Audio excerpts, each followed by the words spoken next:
Bienvenidos. En aproximadamente 20 segundos comenzarás a sentir los efectos de este fenómeno sobrenatural.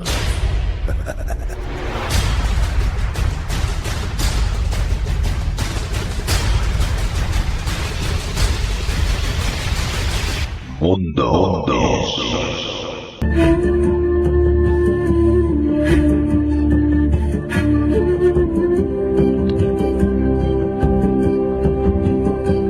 Muy bien llegados y muy bienvenidos, queridos amigos, queridos oyentes, al mundo del misterio. Hoy andaremos el camino empezando con Raquel Barrera, hablando de ufología y la mente. Desde los aires y con su escoba voladora aterrizará en el programa nuestra bruja particular Concha Vara para traernos la maldición de los zurdos. Viajaremos al pasado hasta encontrarnos con la Segunda Guerra Mundial, desde donde Michael Martínez Blanco nos desvelará los entresijos y vicisitudes de la infancia y adolescencia de Hitler. Finalmente cerraremos este espacio del misterio con David López Bueno y las casas y lugares encantados. Os habla Juan Carlos Baruch Hernández y esto es Mundo Insólito. Mundo.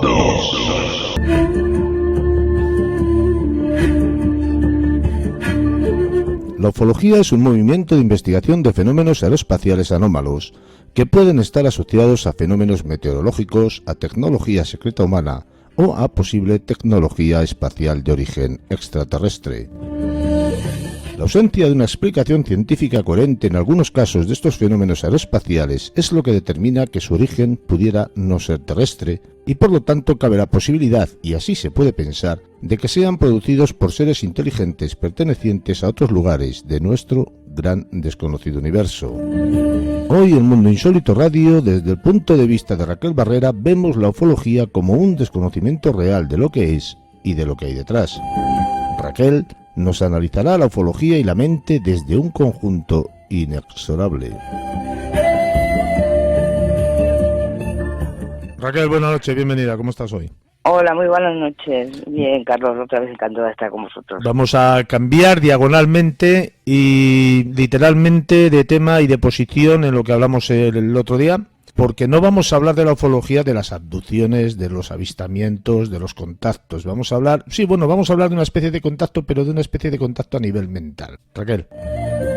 Realmente es que dentro de la ufología hay bastante engaño, pero no engaño por las personas, engaño por unos seres que dominan con otros seres humanos en la parte oscura, con seres de otro planeta, porque los hay. Son personas igual que tú y que yo, pero con un nivel físico, tanto físico como mental, como tecnológico, totalmente si nos llevan 2, 3 o 4 mil años más que nosotros, imagínate lo avanzados, evolucionados que están. Entonces, lo que nosotros deberíamos trabajar es la mente, porque se puede hablar con ellos telepáticamente. Yo tengo esa facilidad, que puedo hablar con ellos telepáticamente de una manera totalmente fluida. Por eso sé perfectamente que cuando hablan de abducciones, no existen las abducciones.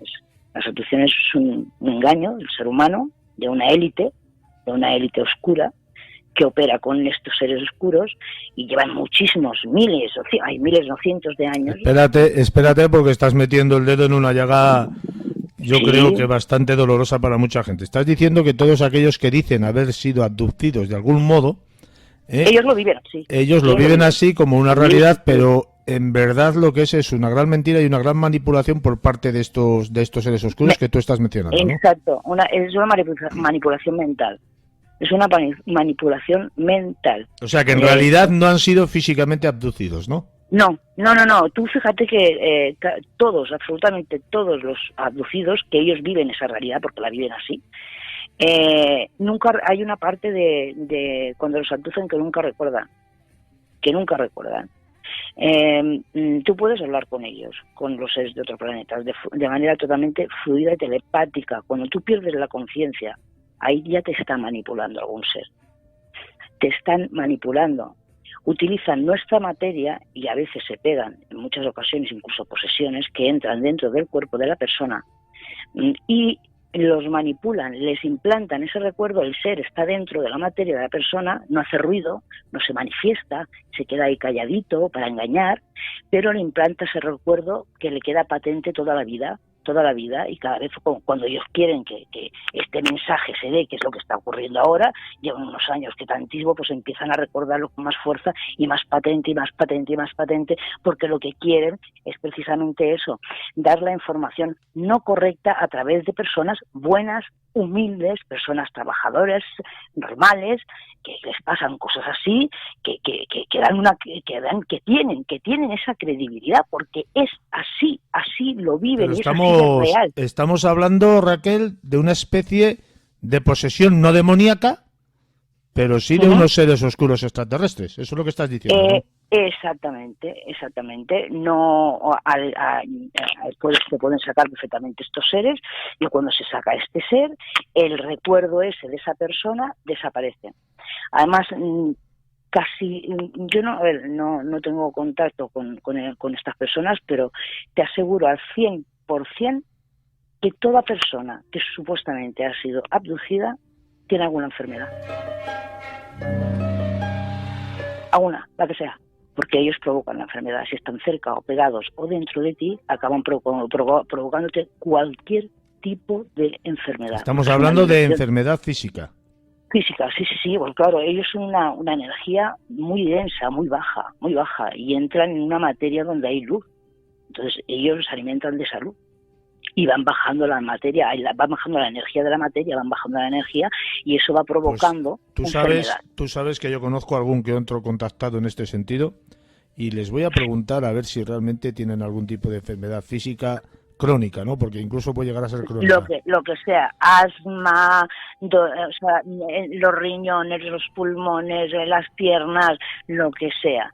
Todos padecerán alguna enfermedad física y lo verán como algo normal, porque hoy el mundo se ha acostumbrado a la enfermedad y lo dan como algo normal. Bueno, hay que estar enfermo, pues se toma la pastillita uno y ya está. No. La enfermedad no tiene por qué haber enfermedad. No tiene por qué haber enfermedad.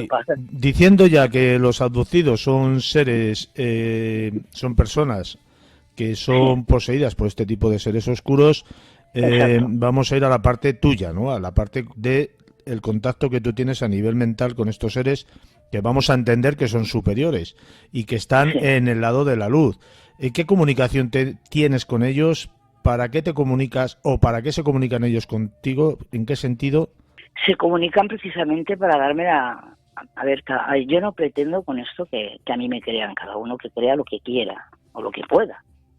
Pero a mí se comunican conmigo como con otras personas, seguramente telepáticamente, pero para darnos la buena información, no la mala que nos están dando. Ellos no vienen a abducirnos, no tienen ninguna necesidad. Si nos llevan 2 o 3 mil años, ¿qué necesidad tienen? Si conocen mejor su cuerpo que nosotros mismos el nuestro. Saben autosanarse a sí mismos.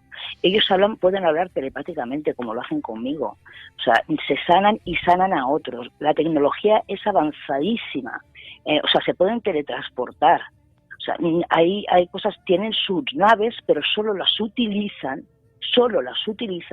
en caso de que tienen que dar un mensaje, como ha pasado con un contactado que tú conoces, que para mí es el único para mí, que de los que yo he escuchado, que sí ha sido contactado de verdad por una nave real de nuestros hermanos, que son como nosotros, que viven en otro planeta, pero están más evolucionados, ya está.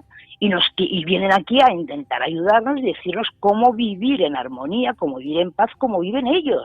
A ver, yo tengo los conocimientos de esto porque ellos me hablan y me comunican todo. Yo les pregunto, porque yo indago de qué está hecho el material, qué tipo de combustible.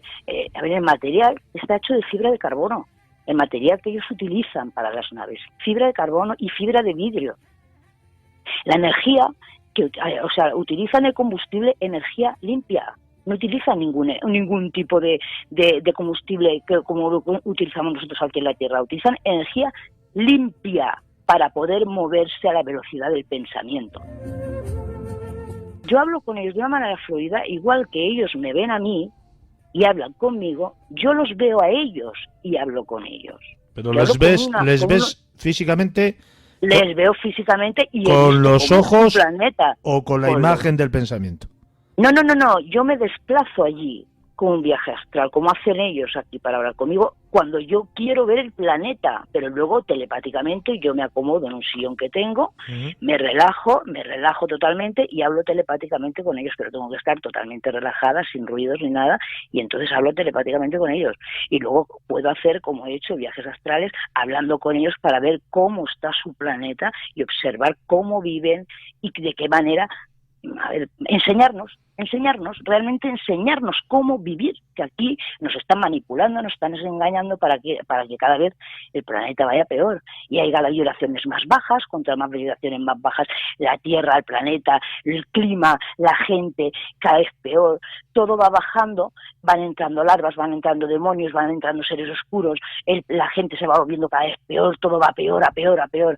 Entonces, ellos en cambio viven en un nivel vibratorio tan alto, en armonía, en un nivel tan alto que aunque quieran no puede entrar ni un solo demonio, ni una larva astral, no puede entrar nada en el planeta, nada, porque el nivel vibratorio es muy alto y utilizan únicamente energía limpia. Entonces, es lo que quieren enseñarnos ellos, a que nosotros aprendamos a utilizar la energía limpia, a vibrar alto, a ayudarnos los unos a los otros, que es muy fácil. Lo que pasa es que el ser humano, estos seres oscuros, están haciendo que al ser humano le sea difícil. Pero es muy fácil. Y ahora mismo, yo voy a poner un ejemplo para vibrar alto. Tan fácil como, yo hoy tengo 4 euros y mañana me van a pagar 4 más. Y yo salgo a la calle y veo a algún necesitado. Si tengo 4, ¿por qué no le puedo dar 3? Él lo necesita más que yo.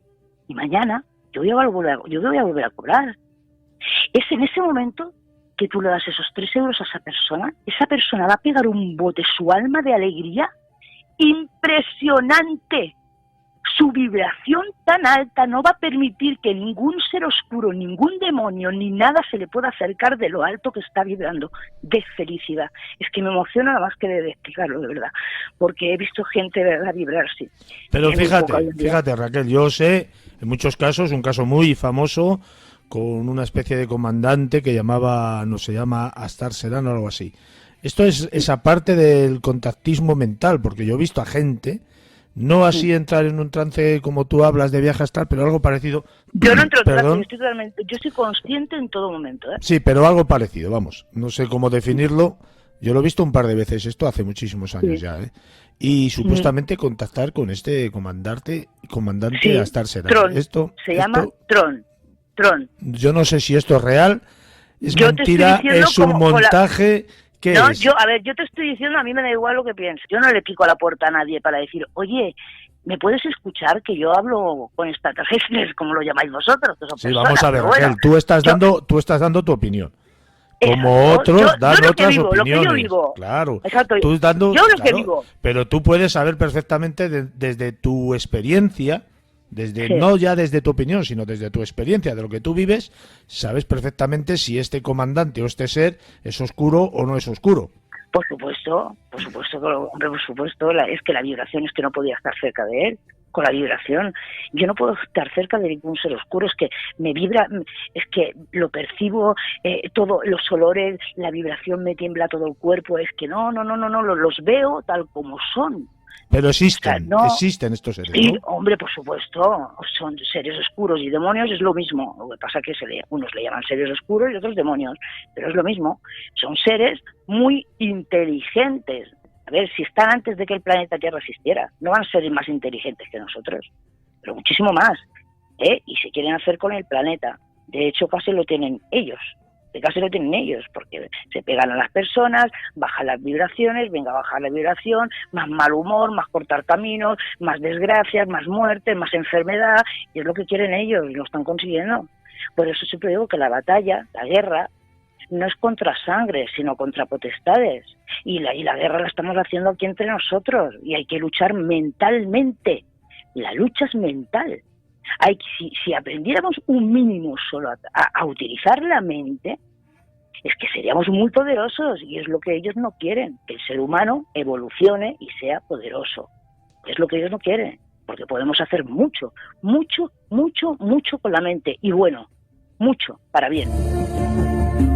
Pero a nivel físico nosotros tenemos alguna afinidad con ellos, y nosotros hemos venido aquí, hemos nacido aquí, nos hemos creado aquí.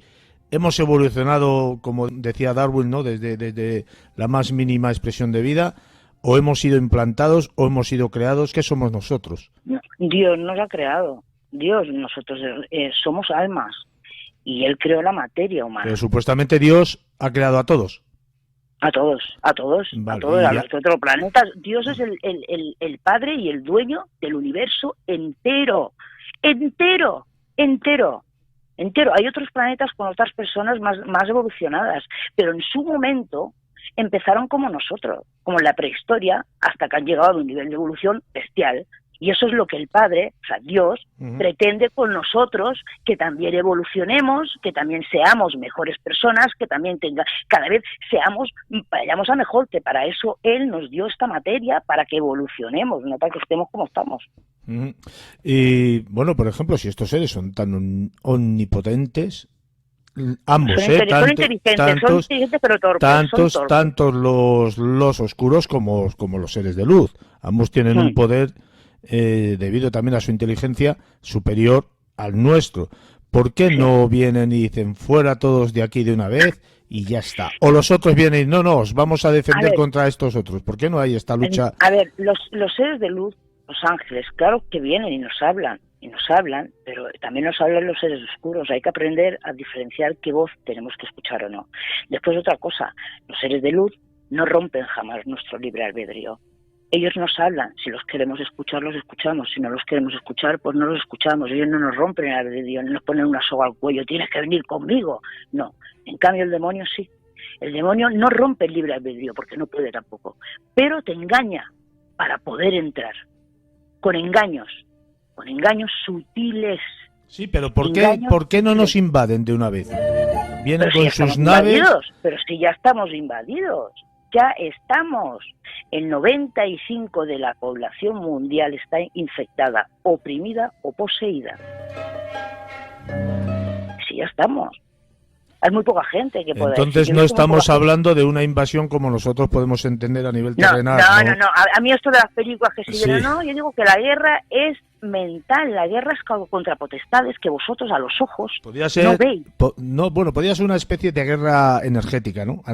Exacto, y hay ángeles y demonios entre ellos luchando para que acabe esto, que por supuesto va a ganar la luz, porque va a ganar la luz, pero estamos en pleno apocalipsis, eso es una realidad. Hay una lucha que, luego digo, el ser humano, contra más dormida tiene la conciencia, menos puede ver, no puede ver a los ojos esa guerra.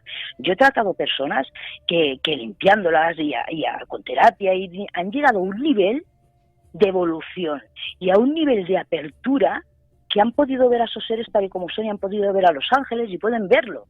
¿Por qué? Porque tienen la conciencia despierta, porque ya no la tienen dormida, no la tienen apagada, no tienen el alma dormida y la conciencia dormida. Entonces pueden ver esos ángeles como los niños. ¿Los niños qué les pasa a los niños? Tienen la conciencia totalmente despierta y ellos sí ven un demonio tal cual es y ven un ángel tal cual es, hasta el ser humano se encarga de dormirles la conciencia. Si nosotros tuviéramos la conciencia despierta, te aseguro, Carlos, que lo que veo yo lo verías tú. Lo que yo lo podría hacer todo el mundo. Sí, pero ¿cuántas personas, así como tú, pueden existir en la Tierra? Muy pocas.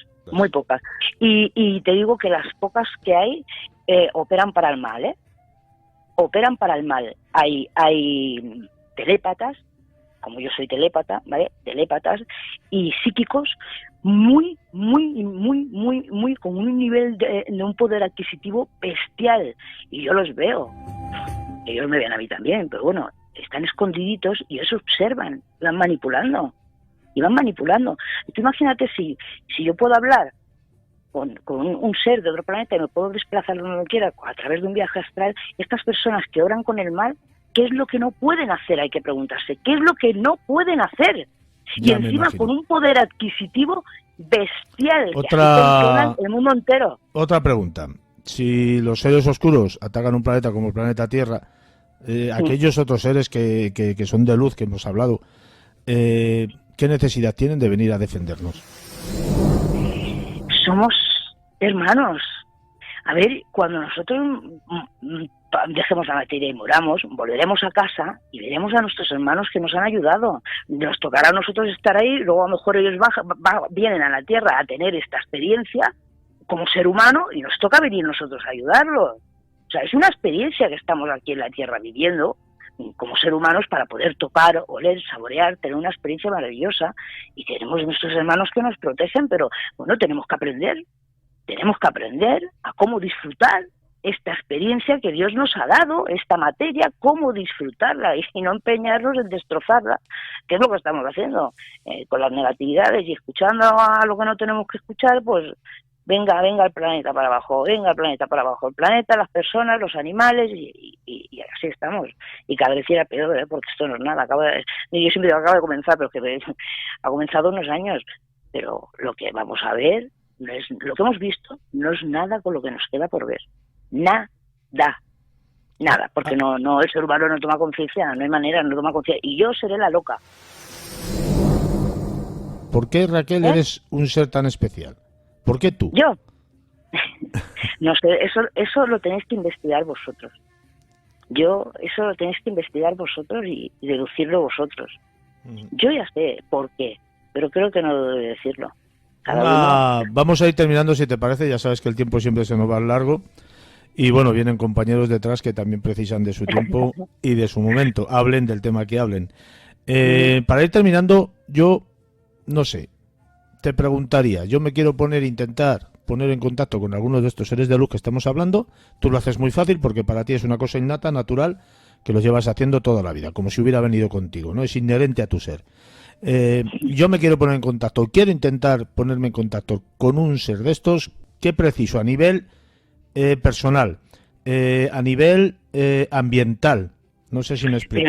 Primero, si digamos, una persona que tenga la conciencia dormida, es que ni lo intente, porque lo van a engañar seres oscuros, lo van a engañar por todos lados, haciéndole creer que es un ser de otro planeta. O sea, no, primero tienes que tener el alma pura, sin heridas, limpia, el cuerpo, la materia limpia, totalmente limpio. Tienes que tener energía limpia dentro de ti para poder contactarte con ellos, si no es imposible,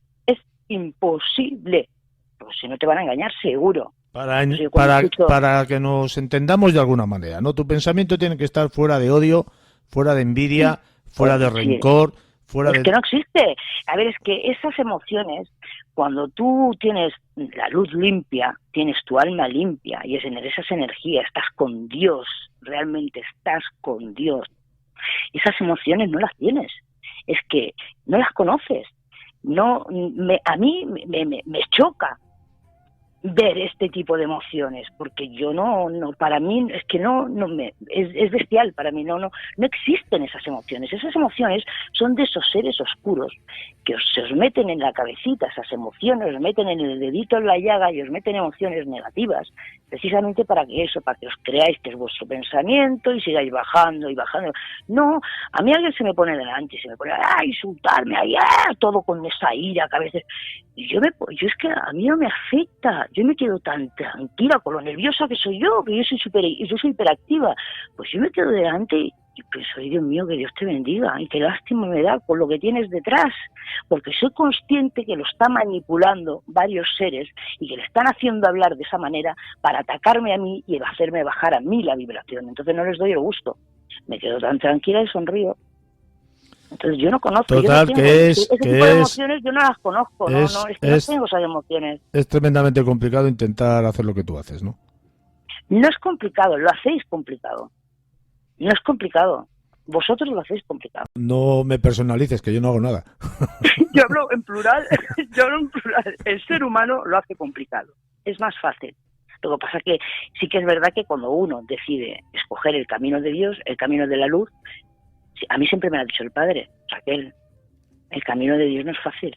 Y es verdad, no es fácil, es muy difícil y muy duro, pero te aseguro que es el más gratificante que hay, porque es lo que te digo, no tienes ninguna emoción negativa, siempre estás en paz, siempre estás en armonía, siempre estás alegre, siempre estás de broma, siempre tienes algo positivo que decir, solo sientes amor por los demás, por ti mismo sobre todo. Y no vale la pena, porque no hay nada en el camino que se te pone. Yo creo, Raquel, que primero para poder amar a los demás hay que amarse a uno mismo. Es que primero te tienes que amar a ti mismo. A mí, ¿sabes lo que me No es egoísmo, es una cosa... No, a mí eso me ha costado años aprenderlo, porque yo me he tirado durante 20 años amando a mi prójimo más que a mí mismo, y me equivocaba. porque amar a mi prójimo más que a mí mismo me ha destrozado la vida, así de claro. Cuando empecé a amarme a mí misma es cuando mi vida cambió. Cuando mi vida cambió. Y yo, amándome a mí misma, he visto que he podido hacer más. Más. Cuando yo amaba a los demás, no evolucionaba. Intentaba como un caballo cabalgar y caer, vinca caídas. En el momento que aprendí a amarme yo primero, ya no han habido, ya, o sea, caídas, golpes, no. Bien, pues Raquel, ha sido un enorme placer como siempre tenerte en Mundo Insólito Radio, y dentro de unos pocos días volveremos a estar, quizás, puede ser, con otro tema tan interesante como el de hoy. Un fuerte abrazo. Un fuerte abrazo y que Dios os bendiga a todos.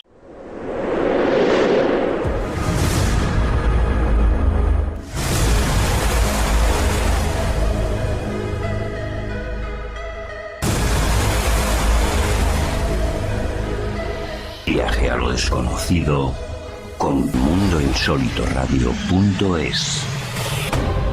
Vive una sensación única, intensa, excitante. Mundo. La radio. Mucho más que radio. Mundo.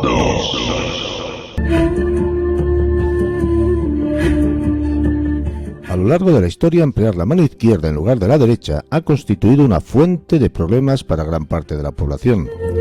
Durante años, los zurdos, calificados de siniestros, torpes y malvados, fueron obligados a aprender a utilizar la mano diestra para encajar en una sociedad antojadiza y despótica. Manejarse en un mundo diseñado casi exclusivamente para diestros supone un gran número de pequeños problemas a los que un zurdo tiene que enfrentarse a diario. Si nos paramos a reflexionar un momento, veremos que la religión ha sido la principal causante de pensar que los zurdos eran el mal encarnado. Concha, bienvenida, ¿qué tal? ¿Cómo andas hoy? Juan Carlos, hola, ¿qué tal?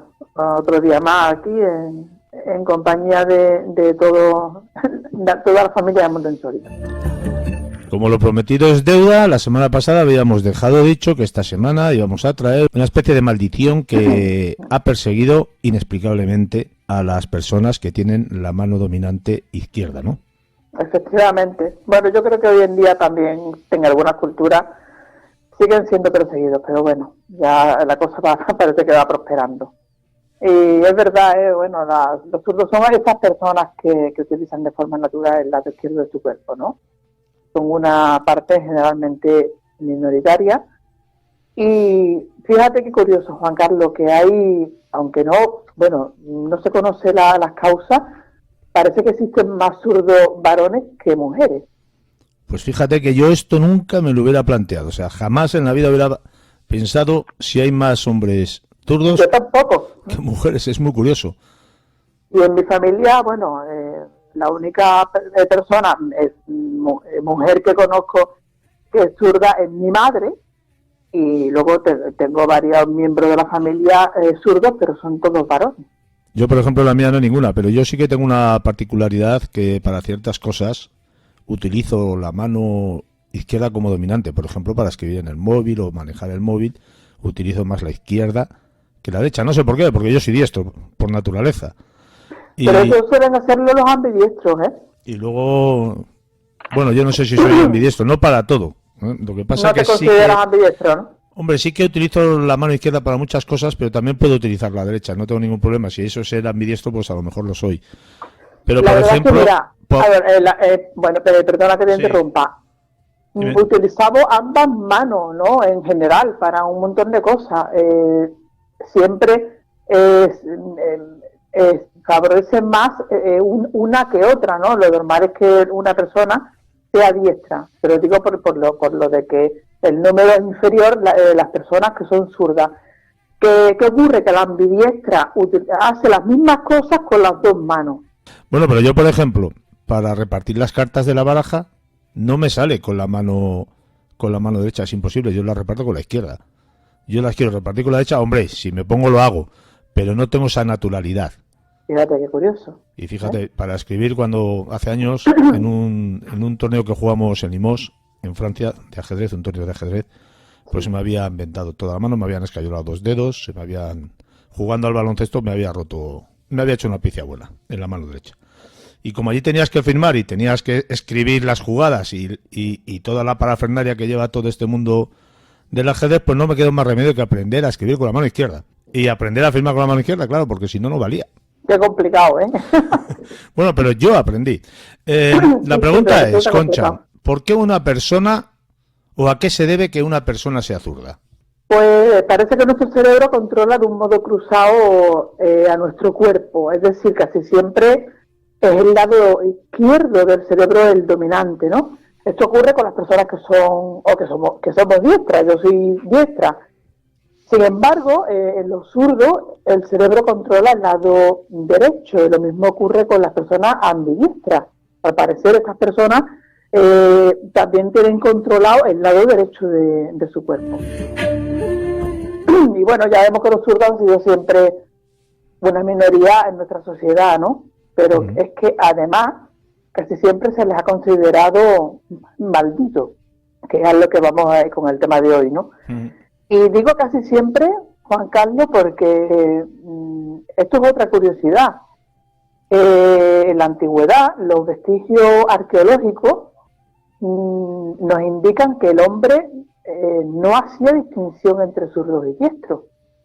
Y esto se ha podido ver en los diferentes instrumentos. Los instrumentos y en las herramientas que utilizaban para la caza, para la supervivencia, para cocinar. O sea, que el hombre antiguo, el hombre prehistórico, no hacía distinción. ¿Esto qué quiere decir? Que las primeras referencias, bueno, que además las encontramos en la Biblia. ¿Cómo no, no? ¿Cómo no? La Biblia menciona al lado izquierdo como el amigo del mal, ¿no?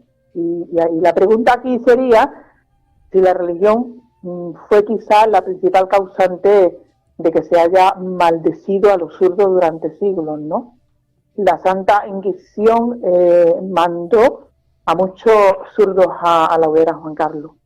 Pero ¿por qué tanta rabia, tanto odio hacia los zurdos, sobre todo en la época pasada que hemos dicho? Una de las creencias era que los zurdos tenían un demonio cerca o dentro de ellos. Es lo que estamos hablando de la Biblia, ¿no? Y bueno, y no solamente la Biblia, en el Corán también condenan a la zurdera. Hay una frase de la Biblia que dice: Dios tiende su mano derecha al bondadoso y rechaza con la izquierda al pecador. Los zurdos, bueno, estaban relacionados con prácticas de brujería, Juan Carlos, con el satanismo. Y la sentencia contra esas personas, desgraciadamente, pues era muy severa. Y esta discriminación hacia las personas zurdas, la verdad que han durado hasta hace relativamente poco tiempo, a principios del siglo XX, aproximadamente. Sí, pero fíjate, ¿no? Has dicho de brujería, pero es que la brujería no es negativa toda. Porque también toda la brujería, bueno, me refiero a la brujería satánica, la magia negra. La brujería no era mala. La mujer antigua, la que curaba, la sanadora, la que hacía sus pócimas sanadoras con hierba, eso era brujería. ¿Era magia negra? No. ¿Era la mujer por esto quemada en la hoguera? Sí, ¿no? Por eso te digo que para ellos la brujería es igual. Blanca o negra es para ellos consideran mal. Creo que ya lo hemos dicho alguna vez, Concha. Tú sabes que aquí tenemos una cámara Kilian que construimos nosotros, casera. Sí. No sé por qué yo tengo más energía áurica, en teoría, en la mano izquierda que en la mano derecha. No sé, creo que lo llegaste sobre tú también. Es que a mí me pasa lo mismo, ¿eh? Fíjate tú qué curioso. Sin embargo, es diestra, la mano que, según la Biblia, Dios utiliza para rechazar, ¿no? Efectivamente. Y a mí me ocurre lo mismo. Tengo más energía en la mano izquierda para todo. Sin embargo, soy diestra para las cosas cotidianas de la vida.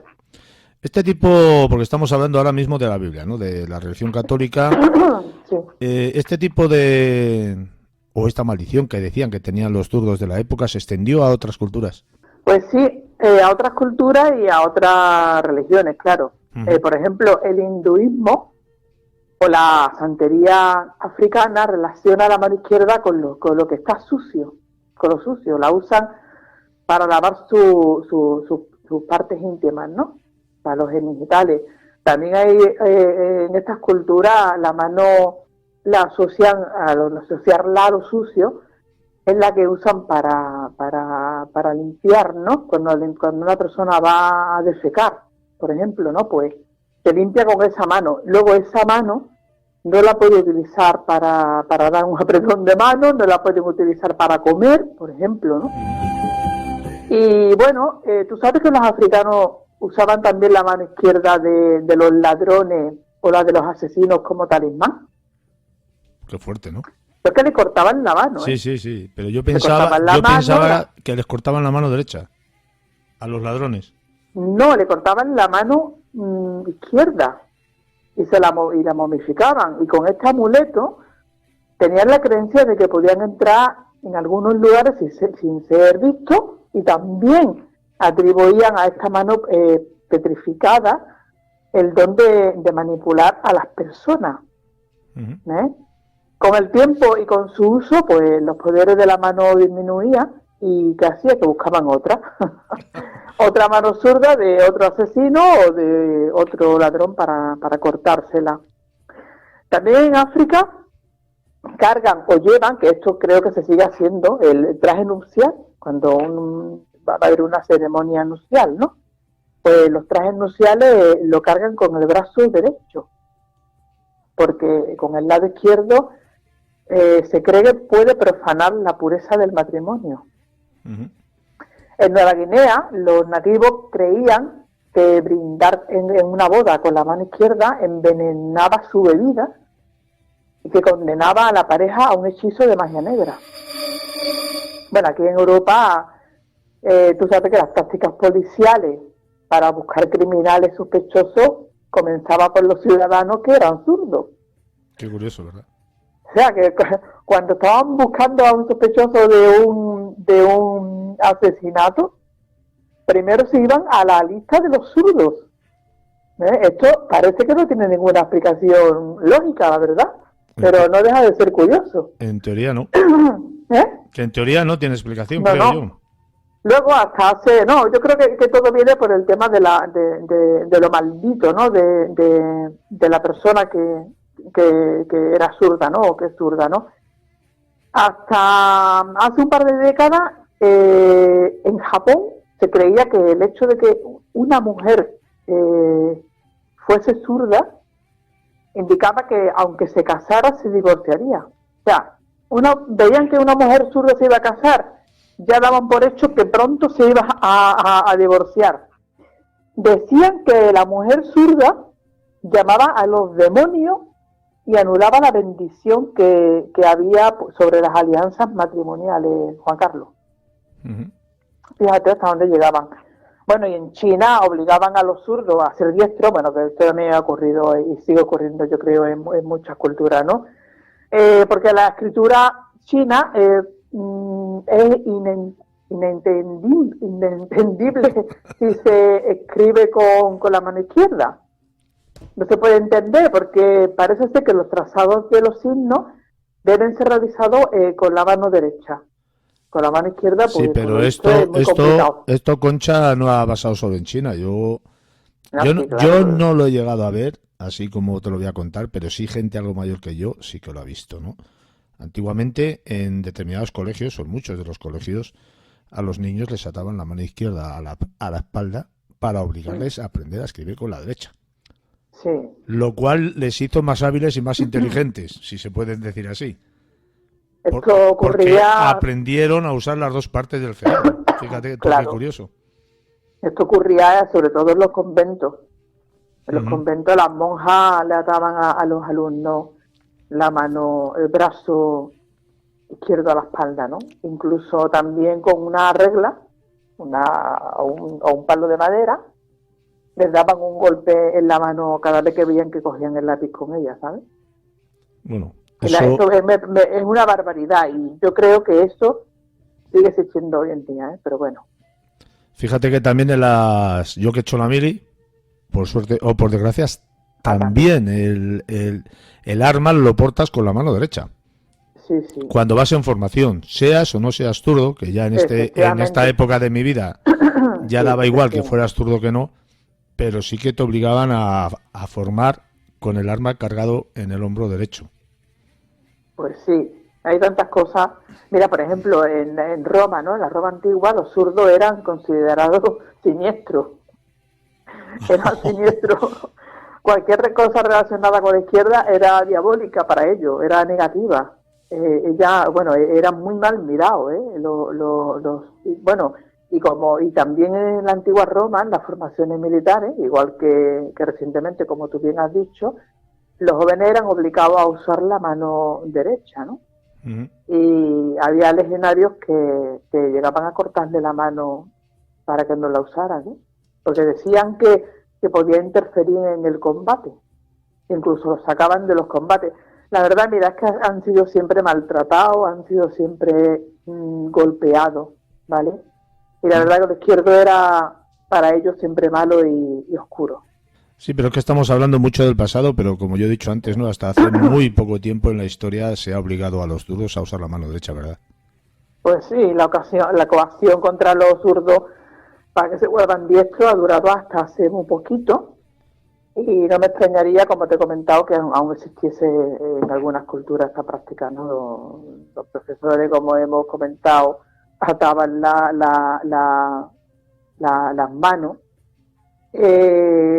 Esto era un proceso de aprendizaje muy confuso para los niños zurdos, ¿vale? Y la verdad es que hay adultos, tú le puedes preguntar a las personas mayores, nuestros mayores que son zurdos, ese recuerdo que tienen, que tan amargo, ¿no? Lo que sufrían, ¿no?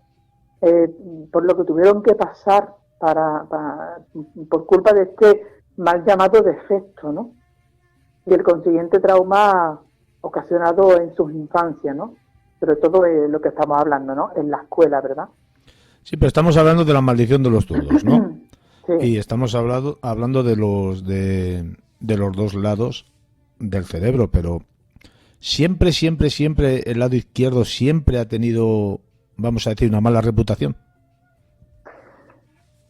Históricamente la tiene. No te levantes de la cama con el pie izquierdo. Por ejemplo. Por ejemplo. Pues yo me levanto todos los días con el pie izquierdo.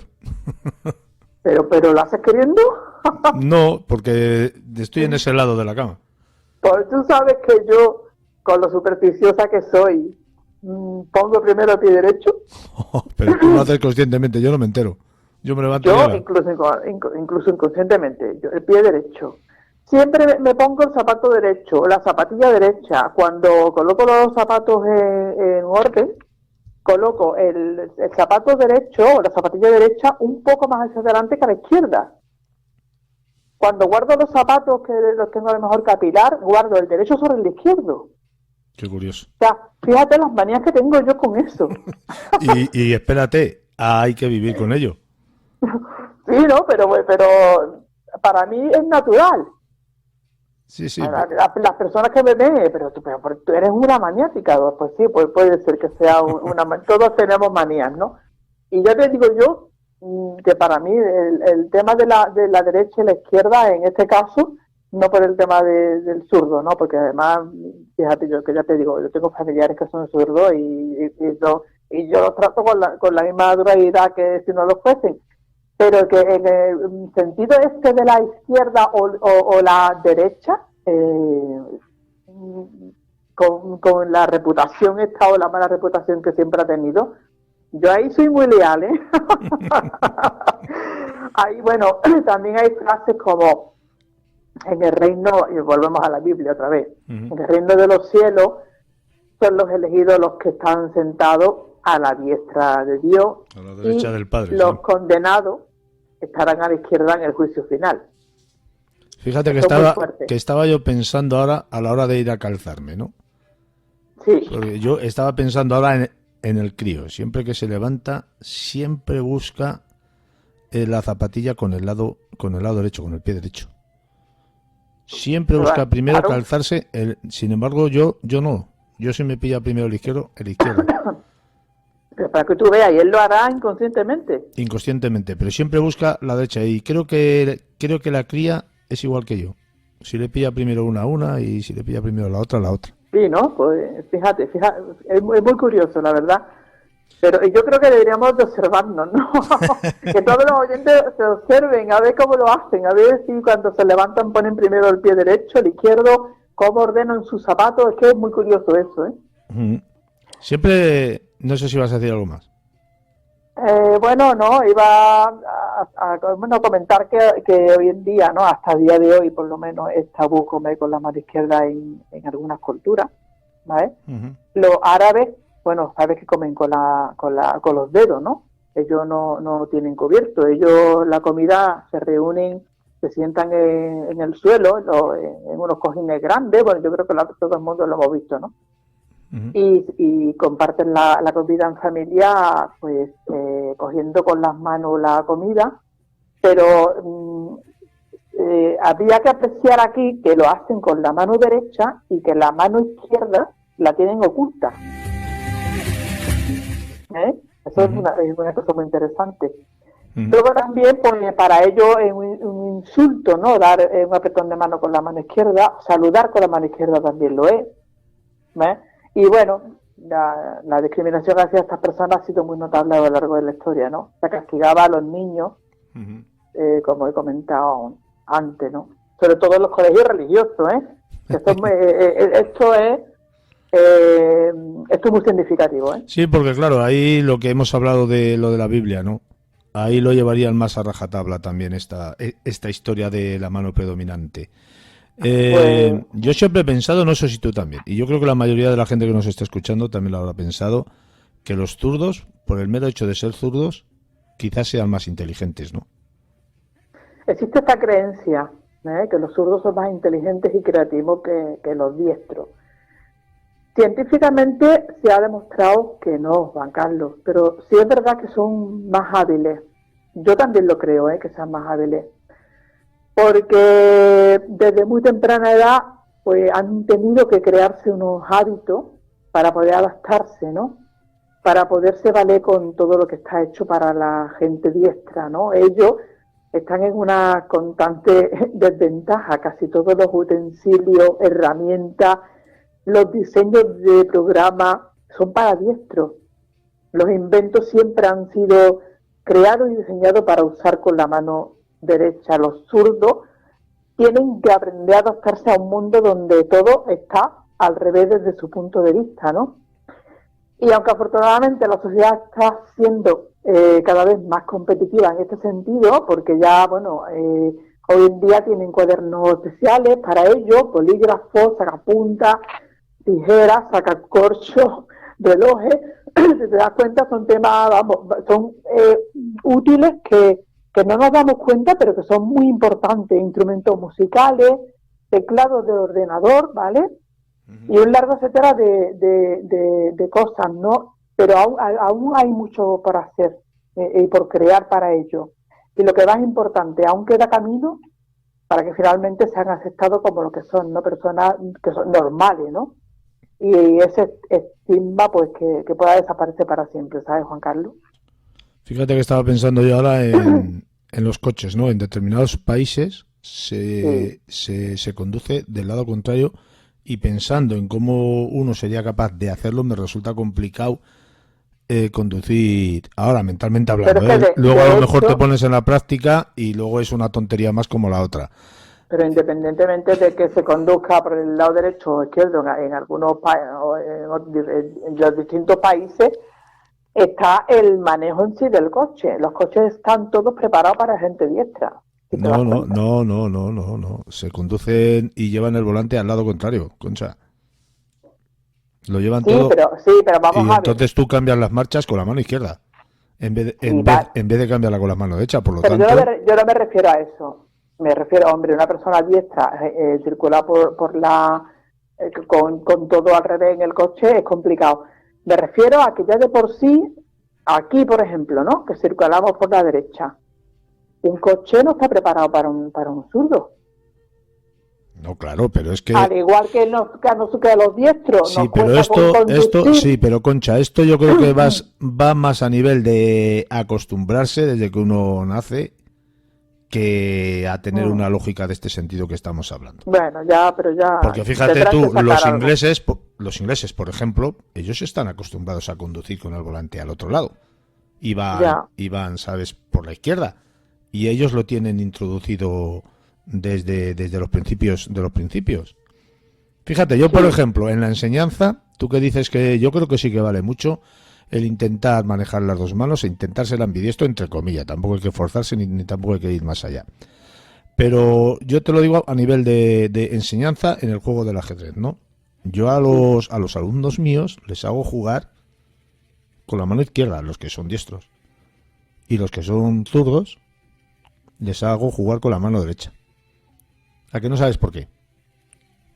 Porque prestan bastante más atención a lo que están haciendo que si juegan de forma natural. Y yo creo que esto les estimula también bastante más la parte contraria del cerebro. Claro. Por lo tanto, yo creo que les ayuda bastante. Porque si tú activas las dos partes de una forma normal y habitual, esa parte predominante que está sobre la otra, pues a lo mejor la otra empieza a tener las capacidades de la parte predominante. No sé si me explico. Sí, perfectamente. Además, tú sabes que, bueno, existen muchas personas con esto de que se piensa de que son más inteligentes. Hay muchos famosos y muchos inteligentes en el mundo que eran zurdos, ¿sabes? Einstein era zurdo. Dicen Van Gogh, el pintor, y hay muchos más pintores que se han descubierto que eran zurdos. Leonardo da Vinci era zurdo. Beethoven era zurdo. Napoleón era zurdo. Charles Chaplin. Y luego hay una frase positiva, vamos a cerrar ya con una frase positiva para los zurdos, que además esa frase es de aquí, de nuestro país, de aquí de España, que dice que es bueno tener mano izquierda. Es una parte positiva de todo lo negativo que hemos dicho, que hay que tener siempre un poco más de mano izquierda, ¿no? Pero también se puede tomar en un poquitín, ¿sabes?, como un poquitín negativo esta frase, ¿eh? Bueno, habrá quien la tome como negativa. Yo la tomo como positiva. Sea, Concha, como sea, da igual ser zurdo, que diestro, que no diestro. Da igual, pues claro que sí. Es que debería de dar igual. Que cada uno coja la cuchara como bien le venga en gana y como... Porque, por ejemplo, la niña, que tú la conoces, sí, ella coge los cubiertos al revés. ¿El por qué? Pues no lo sé. Y no hay manera de que los coja... porque ella es diestra, o sea, es diestra. Pero al igual que se ponen las zapatillas de la manera que ella pilla, pues en ese momento le da por coger el cuchillo con la mano izquierda, pues lo coge con la mano izquierda. Bueno, pues igual es ambidiestra o algo ambidiestra, igual que el padre. Y esto digo yo, que somos raros hasta para comer. Concha, lo dejamos aquí, ¿te parece? Venga, yo creo que hay mucho más que comentar sobre esto, pero bueno, lo hemos resumido como hemos podido, ¿no, Juan Carlos? Pues sí, porque es que si nos ponemos a hablar, nos dan aquí... Pues nos dan aquí las tritantas. Concha, un fuerte abrazo, hasta la semana que viene. Igualmente, Juan Carlos. Mundo.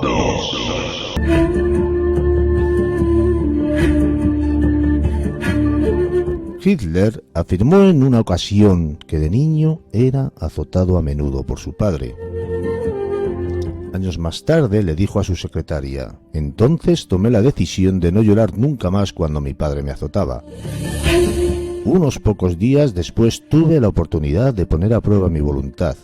Mi madre, asustada, se escondió enfrente detrás de la puerta. En cuanto a mí, conté silenciosamente los golpes del palo que azotaba mi cuerpo.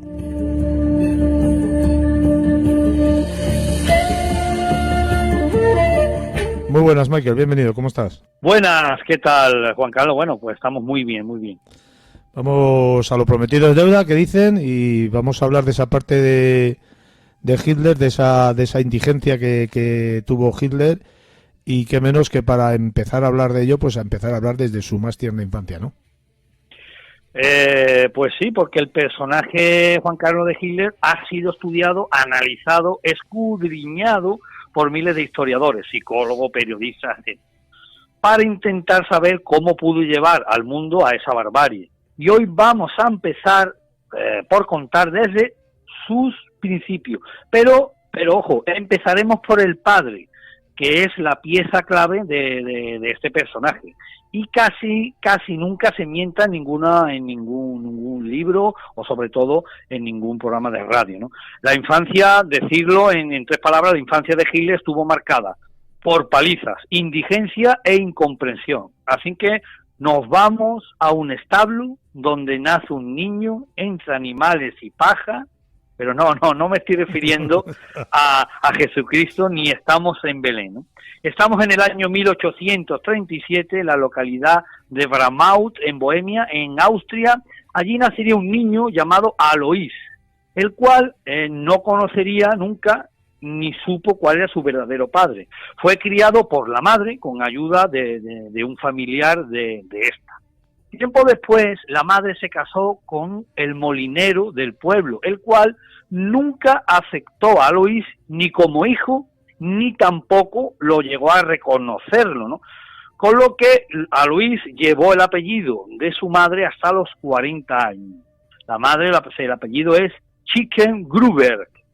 No es hasta esta edad, Juan Carlos, los 40 años, cuando es reconocido por un familiar suyo como hijo, un tal Johann Georg Hitler, el cual ese hombre pues no tenía heredero, así que asumió pues el papel de padre, ¿no?, de Alois. Así que Alois se pudo por fin inscribir en el registro. Y esto es muy importante, muy curioso, sobre todo muy curioso.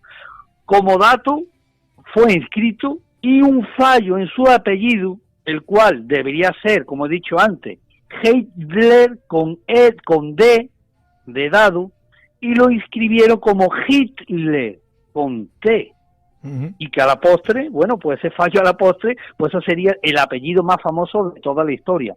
Así que ya sabéis que Hitler es un apellido, como podríamos decir, inventado, ya que a partir de Alois empezó lo que es la estirpe de Hitler con T, Hitler con T.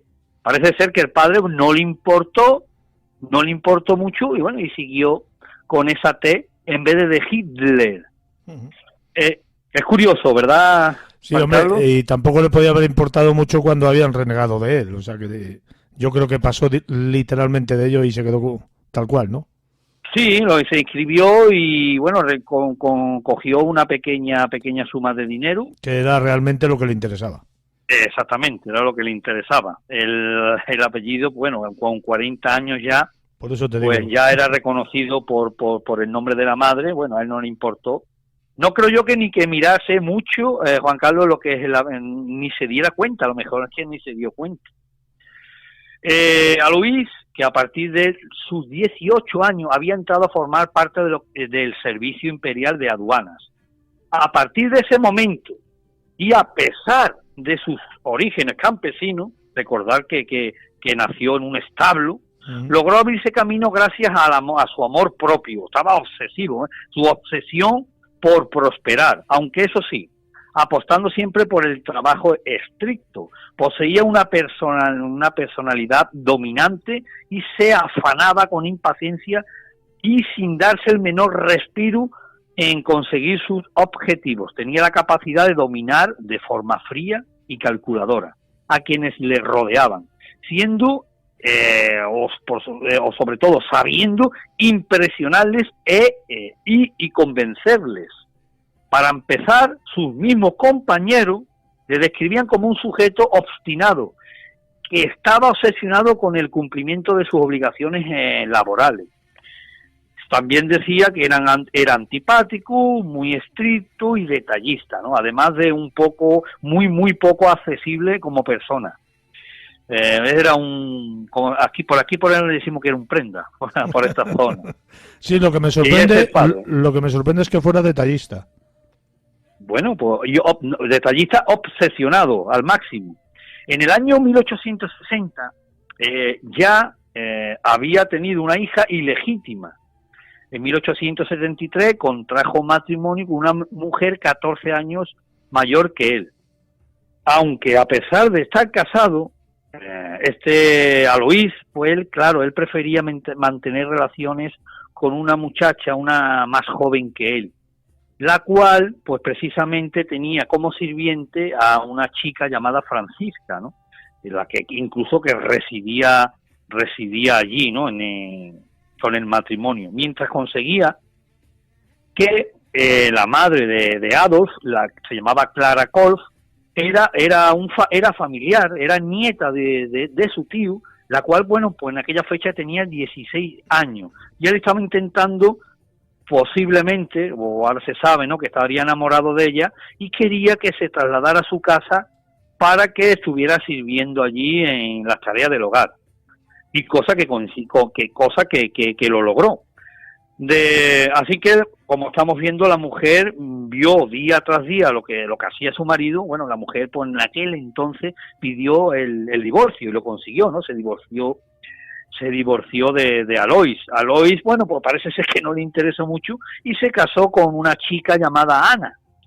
Esta chica murió muy poco tiempo después de casarse debido a una enfermedad. Tras estas dos tragedias, Aloís pues se vio que estaba un poco en solitario y se casó con Clara. Clara es la madre de Adolf Hitler. Así que estamos viendo que ya este matrimonio se consolidó, entre comillas, y Adolf Hitler nació fruto de esa relación el 20 de abril de 1889. Fue uno, o el pequeño, de los cinco hijos de la pareja. Y esto fue muy importante porque estamos viendo que Aloís, este hombre, pues sentara definitivamente la cabeza con esas aventuras extramatrimoniales. Se convirtió en un hombre de familia, un hombre de su casa. Lo que sí es verdad es que nunca abandonó la bebida, cosa que hacía permanentemente y mucho tiempo estaba en estado de embriaguez. Esto tristemente, claro, la característica de Aloís, esto afectó directamente al futuro de su hijo. Estamos hablando de Adolf, ¿no? Adolf Hitler. Aloís no dudaba en golpear a su hijo si se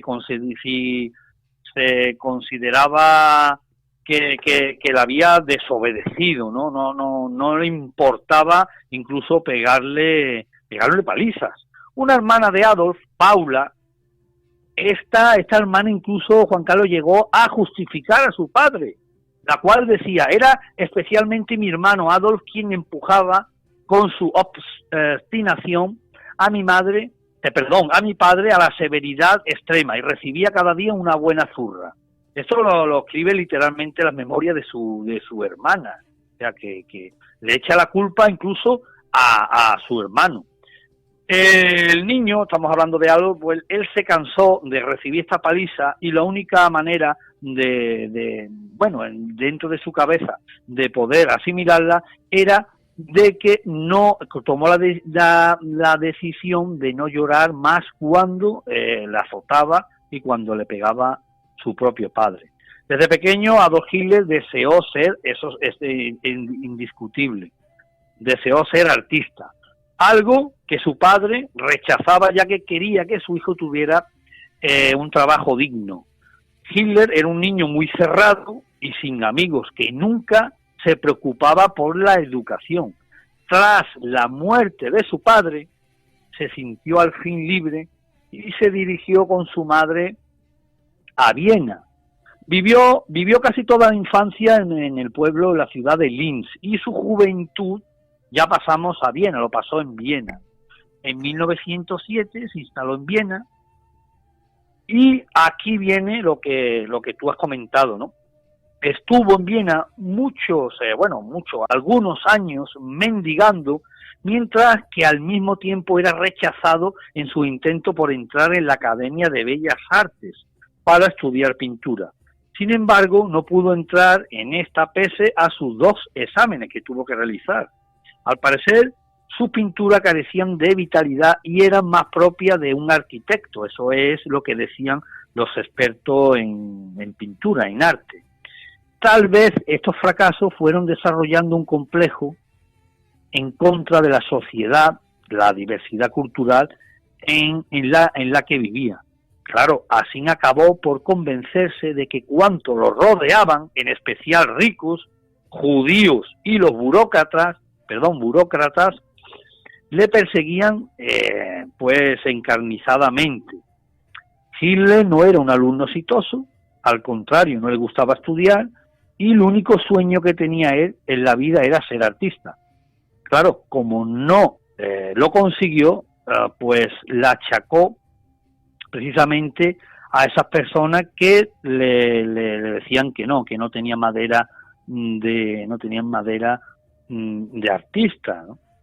Fue en esta época cuando se desarrolló su sentimiento nacionalista alemán y el antisemitismo.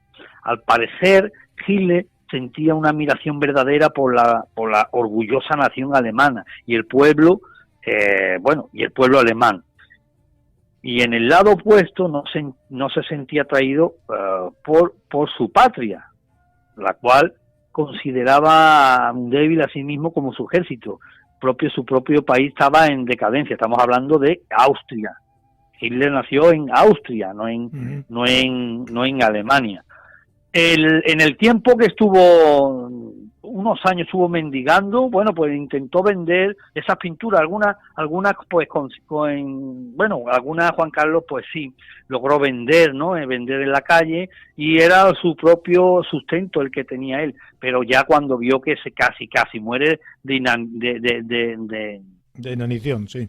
Sí, y de hambre, de no comer, de no tener, así que tuvo que retomar el trabajo y tuvo que volver otra vez a casa, y ahí es cuando ya empieza él el remordimiento por dentro y echándole la culpa a lo que más tarde pues sería el holocausto, ¿no? Echándole la culpa a esos judíos, ¿no?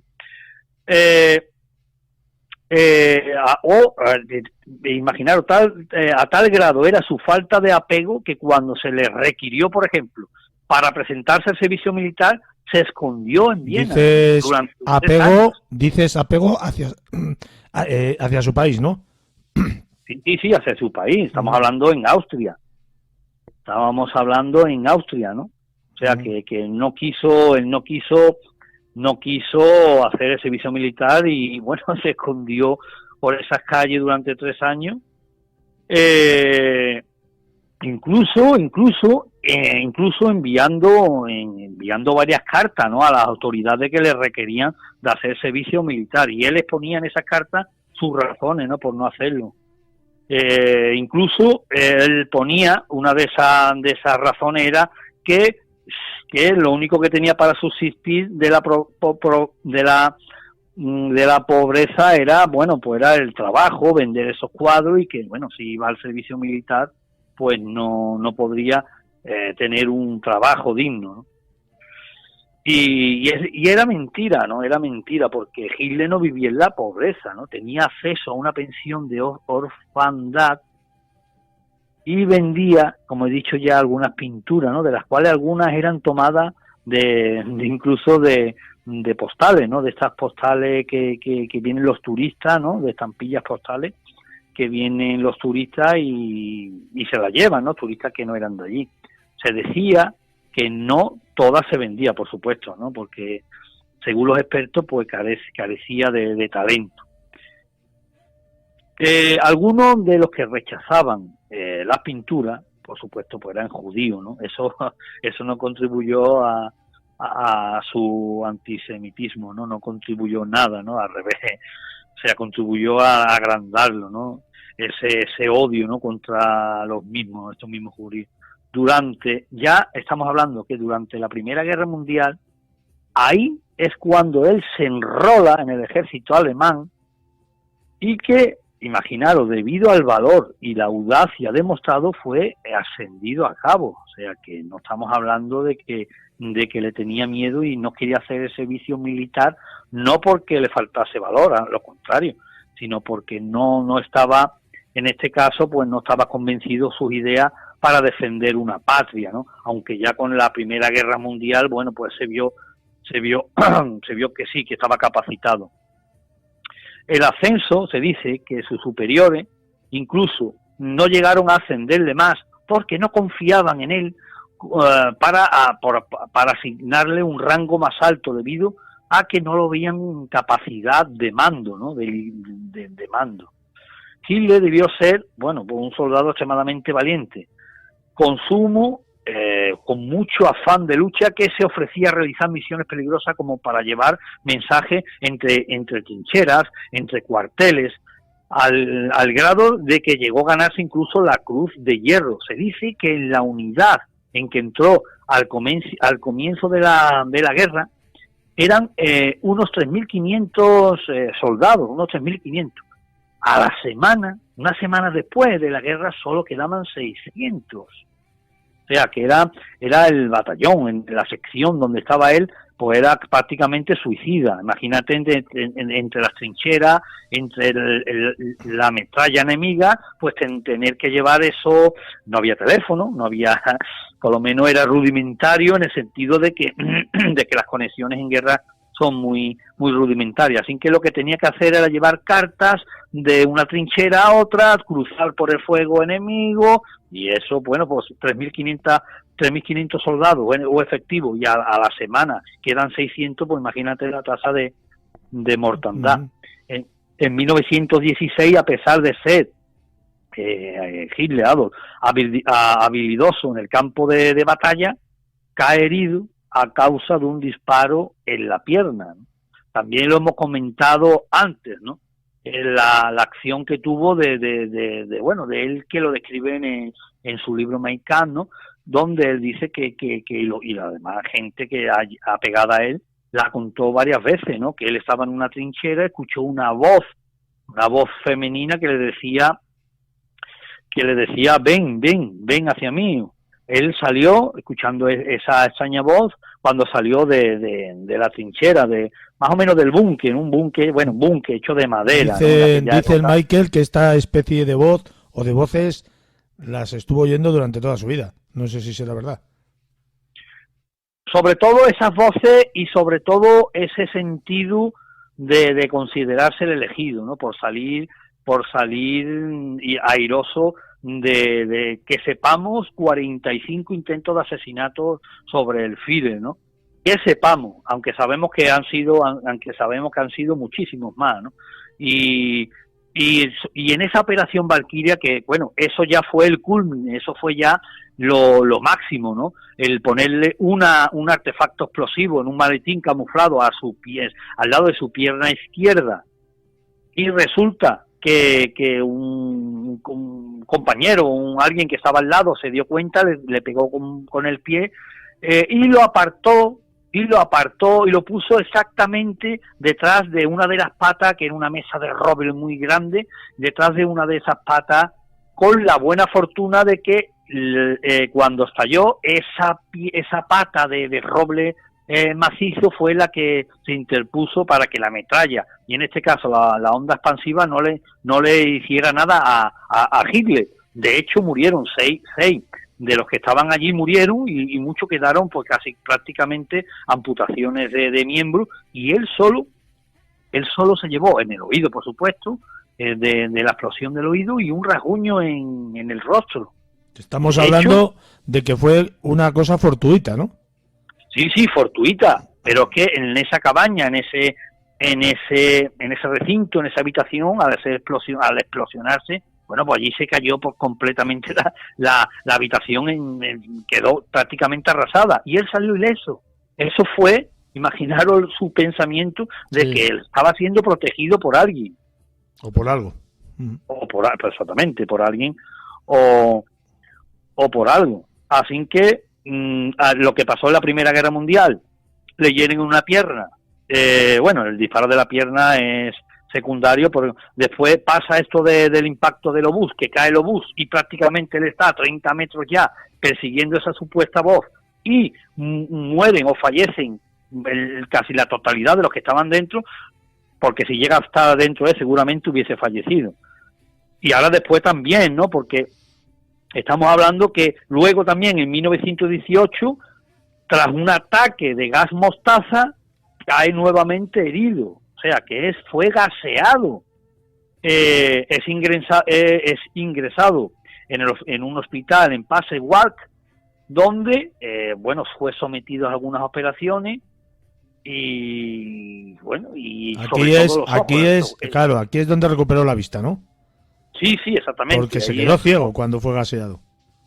Se quedó ciego cuando sus compañeros, ya lo hemos hablado ya en varios programas, en el programa ya hemos hablado, ¿no? Programas anteriores donde ese gas mostaza, entra por las vías respiratorias y va quemando todo lo que encuentra, hasta llega a los pulmones, la tráquea, todo, las fosas nasales quedan prácticamente destruidas. Y si entra en la vista, imagínate, mucosa, todo. Sin embargo, él, después de varios meses, los médicos pues decían que prácticamente él se iba a quedar ciego. Pues le hicieron varias intervenciones allí y recupera totalmente la vista. No le queda, que sepamos, no le quedó ninguna secuela de eso, ni tampoco nosotros los historiadores hemos encontrado donde el doctor Muró o en cualquier sitio haga constancia de algún tratamiento para los ojos, no tenemos constancia ninguna. Pero lo que más le dolió a Juan Carlos fue la noticia que recibió ahí. La noticia que recibe ahí es que ya para él fue una noticia funesta, el fin de la Primera Guerra Mundial.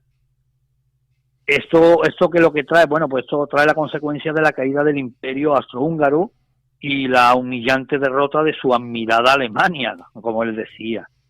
Aquí es donde comienza su afán nacionalista y su rechazo a las demás facciones políticas, como el comunismo, con su propia, los bolcheviques, su odio, su odio. Y sobre todo el odio también a lo que se diría después la República Demócrata de Weimar, ¿no? Con sus políticos, quienes acusaba de haber traicionado a Alemania al haber aceptado las condiciones del Tratado de Versalles. Decir que el Tratado de Versalles, pues era como si hubiese hubiese perdido la guerra, ¿no? Porque decir que la Primera Guerra Mundial pues no terminó como la Segunda, ¿no? Que arrasó con Alemania y ya no es que se rindiera, es que no había ningún ejército por medio. En Alemania todavía en la Primera Guerra Mundial, sí, lo único que se hicieron es alto al fuego, vamos a quedar un acuerdo porque esto va a seguir adelante hasta que no se nos acabe la munición. Pero claro, Hitler, al saber todo lo que había firmado, era como si hubiese, como si los demás países pues se le subieron encima, se le subieron a la barba a Alemania. Le quitaron, por ejemplo, un trozo de tierra alemana para dársela a Polonia, para que Polonia tuviera acceso al mar, le quitaron el ejército, la comida estaba restringida, o sea, un montón de cosas, que eso, claro, cuando Hitler recupera la vista, entra en Alemania, pues entonces ve una Alemania ya pues tercermundista, ¿no? La gente peleándose en las calles por un trozo de pan, prácticamente la anarquía, porque prácticamente podíamos decir que había la anarquía. La policía, pues, aunque tenía un rango policial, ¿no? Los policías tenían, que tendría orden y eso, pero hacían lo que le daba la gana. Y ahí ya cuando empieza ya Hitler a ir a mítines, a entrar en tabernas. ¿Te parece, Michael, que lo dejemos aquí, lo continuamos la semana que viene? Porque veo que se nos está yendo muy largo. Me parece estupendo. Un fuerte abrazo. Igualmente, otro para ti.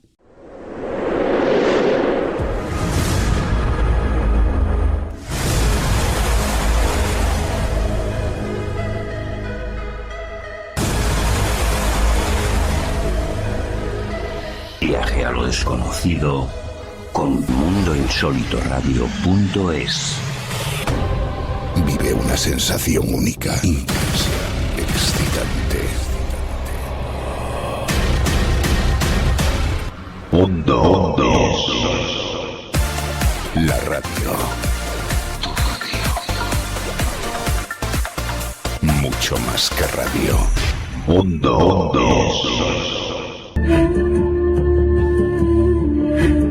Dicen que una casa encantada es un edificio o construcción donde supuestamente ocurren apariciones o fenómenos paranormales.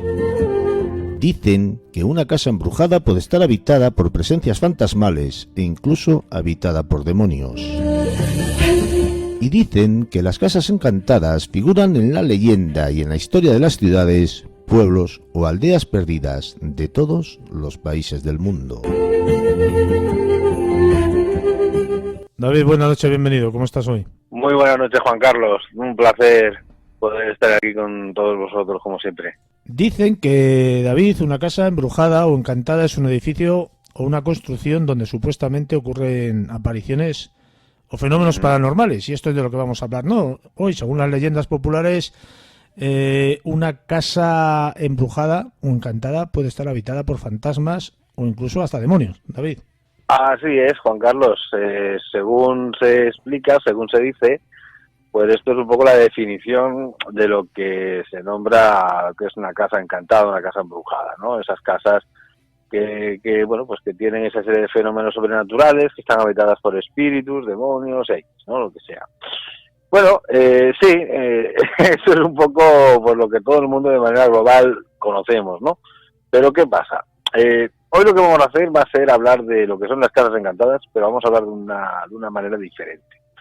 Vamos a hablar de lo que son las casas encantadas, pero de qué sensaciones se tienen cuando estamos verdaderamente en una casa encantada. Cuando nos encontramos, cuando nos topamos de frente, de manera directa, con esos sitios, con esos lugares que no tienen por qué ser siempre casas, ¿no? Pueden ser garajes, pueden ser 1000 sitios, lugares en general encantados. Pero estamos hablando, David, perdóname, estamos hablando de cualquier persona, ¿no? Porque no hay que ser sensitivo. Cualquier persona que llega a un lugar, ¿qué es lo que nos encontramos para sobreentender que esa casa pudiera estar encantada? Exactamente, de cualquier persona. Básicamente, yo creo que de manera global todo el mundo, ¿no? Cualquier persona puede, digamos, vivir ese tipo de experiencia, ¿no? Sí que es cierto, hay que tener en cuenta esto, ¿no? Que muchas veces, pues bueno, hay gente más sensible, gente más perceptiva y lo capta, lo nota más, y hay personas pues que no lo notan o no lo captan, o lo captan, lo perciben o lo entienden, mejor dicho, de una manera diferente, pues tal vez por el escepticismo, por la falta de creencia, por, bueno, pero más allá de esto, el tipo de sensaciones y el tipo de cosas que ocurren cuando nos encontramos, cuando estamos en un lugar así, ¿no? Ya sea, pues como te decía, pues una casa, un piso muy actual, muy moderno, incluso un garaje, lo que sea, ¿no? Cualquier sitio, un trastero, cualquier lugar en el que resulta que hay cosas raras, ¿no? Hay energías extrañas, hay lo que sea que está perturbando la paz de ese lugar o que está de alguna manera pululando por ahí cualquier tipo de energía, de entidad, lo que sea, y que está, pues bueno, manifestándose y haciendo que ocurran pues ese tipo de fenómenos sobrenaturales, ¿no? Y bueno, verás, resulta que la gran mayoría de casos, cuando nos encontramos con ese tipo de fenómeno, cuando nos encontramos con este tipo de lugares, ¿no? Especiales, a mí me gusta llamarlo lugares especiales porque más allá de lo que puede ser una casa encantada, una casa embrujada, ¿no? Un lugar embrujado, yo creo que son especiales estos lugares, son especiales más allá de la historia que puedan tener cuando hablamos de esos lugares que son viejos, que son antiguos, también esos lugares que pueden ser nuevos, pero que más allá de que sea una edificación recién hecha, hay que tener en cuenta dónde se ha construido el solar, qué es lo que había allí, qué ha ocurrido allí tiempo atrás. La historia, ¿no? Estás hablando. Exacto, la historia de este lugar, es decir, las fuerzas telúricas que hay ahí, la energía que reside en ese sitio, ¿no? Esa energía se puede concentrar de una manera determinada en un sitio y eso es por lo que puede hacer pues que se manifiesten cosas. Cosas que no tienen por qué ser, como estábamos precisamente ahora dando a entender, ¿no? Entidades o espíritus, no, pueden ser pues que se esté recreando, que se esté manifestando hechos, situaciones, vamos a decir, digamos, sensaciones, vamos a decir, pues cosas que tengan que ver con un pasado, ¿no? Y que de alguna manera, en un momento determinado, pues se manifiestan, ¿no? Y nosotros las percibimos. Fíjate, lugares, por ejemplo, pues ese tipo de casas antiguas, ¿no? Esas casas de piedra, esas casas que ves ya abandonadas, esas casas que ves que en sus marcos de puertas y ventanas hay 2 trozos de madera, posiblemente pertenecientes a las vigas, ¿no? Que ya han caído y que están puestas en forma de X, en forma de cruz, ¿no? Para que nadie pase, las han tapiado. Y aún así todo, si te dedicas a ello, tienes ese gusanillo, ¿no? Esa cosa que dices, me gustaría, ¿no? Ver qué es lo que pasa ahí dentro. Ese tipo de sensaciones, ¿no? Cuando las tienes, cuando entras en un lugar en el que han pasado cosas, ¿no? Estamos hablando concretamente de los lugares en los que han ocurrido cosas. Pues hombre, te vas dando cuenta de que hay una serie de detalles muy similares siempre, ¿no? Muy concretos, que están en todos estos sitios. Por ejemplo, lo que son los ruidos, ¿no?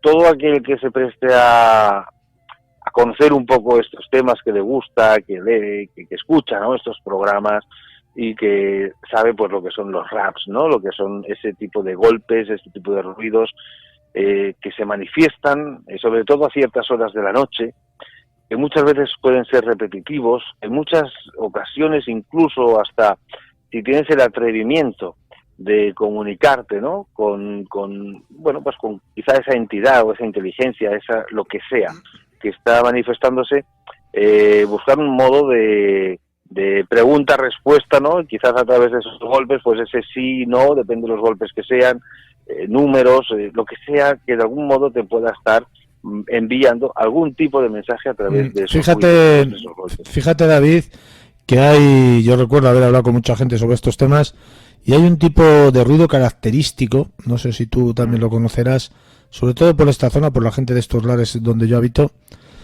que es como el rebotar de una pelota de ping-pong que empieza con un bote fuerte y luego hace pum, pum, pum, pum, pum, pum, pum, pum, pum. Eso, según los expertos, que yo no lo soy, asegura que hay una especie de entidad en el lugar. No sé si tú sabes de esto. Correcto, ese tipo de ruidos que tú acabas de describir, como si fuese una pelota de ping-pong, como si fuera, incluso a veces, ese ruido a canicas, ¿sabes? Las canicas cuando rebotaban igual, y daban ese tipo de ruido que parece que ha caído una pelota y está botando y va haciendo, bueno, pues sí, ese tipo de ruidos, incluso ruidos que parece que están como arrastrando algo, que parece que están como pasando una mano o agarrando con las uñas, ¿no? Sobre una pared, sobre una madera, sobre una puerta. Ese tipo de ruidos que muchas veces pues nos da ese escalofrío por dentro. Ese tipo de ruidos son los típicos de los que hablamos cuando nos encontramos con ese tipo de lugares, ¿no? Más allá de lo que pueden ser ruidos de portazos, de puertas, de ventanas, ruidos de objetos que pueden pues, caer de golpe, como una caída de un objeto de cristal, la caída de un objeto de metal, ¿no? Ruidos muy estridentes, ruidos que de golpe, sin saber cómo, aparecen de la nada, que parece que están ahí en el lugar de al lado, en una habitación, en una cocina, en un comedor, que incluso te levantas, vas a verlo y resulta que no ha pasado absolutamente nada, ¿no? O sea, ese tipo de señales sonoras son, bueno, pues una de las características más claras, ¿no? De cuando ocurre algo en un lugar, de cuando hay algún tipo de energía extraña, ya no digamos si es buena o es mala, digamos extraña, en un lugar. Más allá de este tipo de sonidos, después están lo que pueden ser las manifestaciones físicas, es decir, cuando ocurren cosas. Cuando ocurren cosas, pues mira, yo te puedo explicar unas cuantas. Hoy, para los oyentes, para ti, voy a explicaros una que me ocurrió hace ya unos cuantos años. Y bueno, tiene su punto de gracia, ¿no? Tiene su punto de gracia. Pero fíjate lo que es estar en un sitio en el que, bueno, pues, ocurren cosas, ¿no? Se manifiestan energías.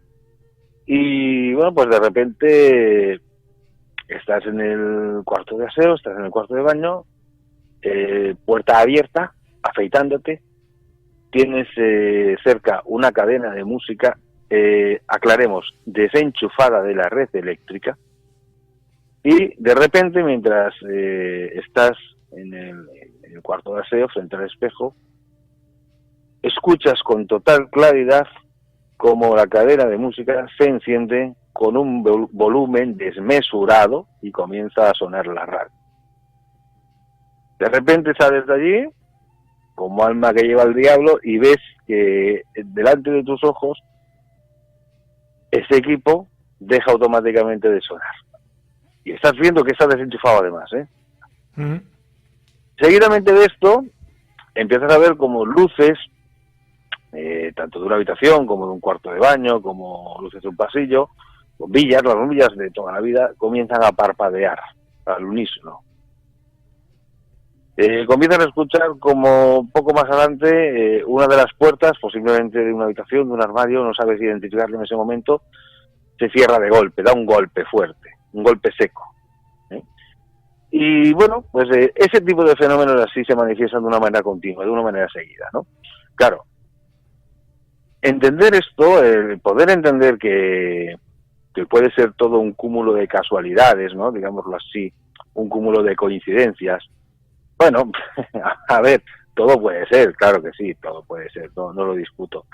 Pero bueno, un aparato de radio sin pilas que se ponga a funcionar, claro, sin estar conectado a la red, no es que sea una no es que sea una coincidencia casualmente.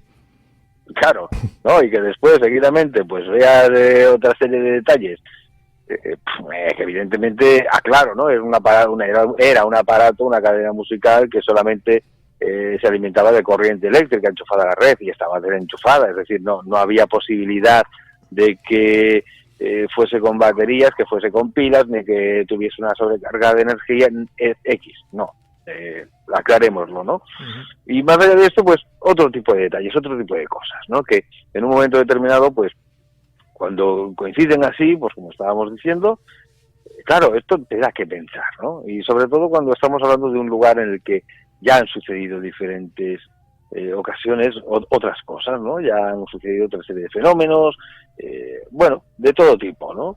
Fenómenos de todo tipo. Entonces, yo creo que, bueno, hay que tener muy en cuenta que sobre todo es importante, ¿no?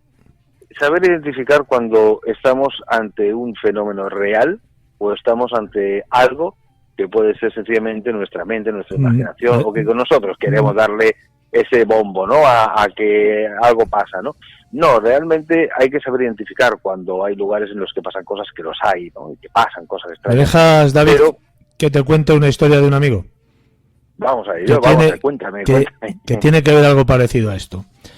Pues según me contó él, pues habían venido de una quedada que habían hecho en Madrid, de tipo esotérica, de fenómenos anómalos, bueno, pues una quedada de estas que se hacen tantas. Te estoy hablando de hace ya a lo menos 12 o 14 años. Y bueno, pues estaban en su casa, durmiendo él con su pareja, y allí en Madrid se había comprado una especie de medallón enfrente de la Puerta del Sol, creo que me dijo, salió a una calle, y allí había una tienda de estas que venden piedrecitas y colgantes y cosas de estas esotéricas. Se había comprado un medallón, se había regalado la mujer, la pareja, y ese medallón era por una parte plana metálica y engarzado dentro de él había una especie de piedra ovalada, o sea que por un lado era completamente plano y por el otro lado era completamente ovalado. Total, que estaban durmiendo, era pleno mes de julio con el calor que hace aquí en Castilla, imagínate, y a eso de las 3 o las 4 de la mañana, pues oye como un ruido, ¿no? No parecido al típico bote que hemos comentado antes, pero sí un ruido como algo que se cae al suelo tal y bota así 2 veces o 3. Total, que él se despierta y bueno, pues le da por ir al servicio y según sale de la puerta de la habitación, sale al pasillo, justo la puerta de la derecha, justito pegando a la habitación, tenían el cuarto de baño. Dice que en pleno mes de julio a las 3 y pico de la mañana hacía un frío en el pasillo impresionante y él echaba vaho, esto de cuando tienes que vas tú con calor y te entras donde frío, que tú echas vaho por la boca. Pero no es lo extraño esto, que también es muy extraño que a esas horas y en ese lugar de la casa, únicamente ahí, hiciera ese frío. Se va al baño a hacer lo que tenía que hacer, pero justo se percata de que le da por mirar al suelo y a la vuelta del marco de la puerta está su medallón, que entonces se echó mano al cuello y efectivamente no lo tenía. Se encuentra el medallón ahí tirado, y una cosa también que yo creo que es muy extraña, porque si votó o rebotó, debía de haber caído y haberse quedado depositado sobre la parte plana y no al revés como se quedó. Creo yo, no lo sé. Bueno, pero esto puede ser circunstancial. Pero ¿cómo salió el medallón de su cuello y fue a parar allí? Y el por qué a las 3:00 de la mañana solamente el pasillo de su casa se encontraba con esa temperatura tan atemporal, ¿no? Y tan atemporal y tan atípica de la época, ¿no?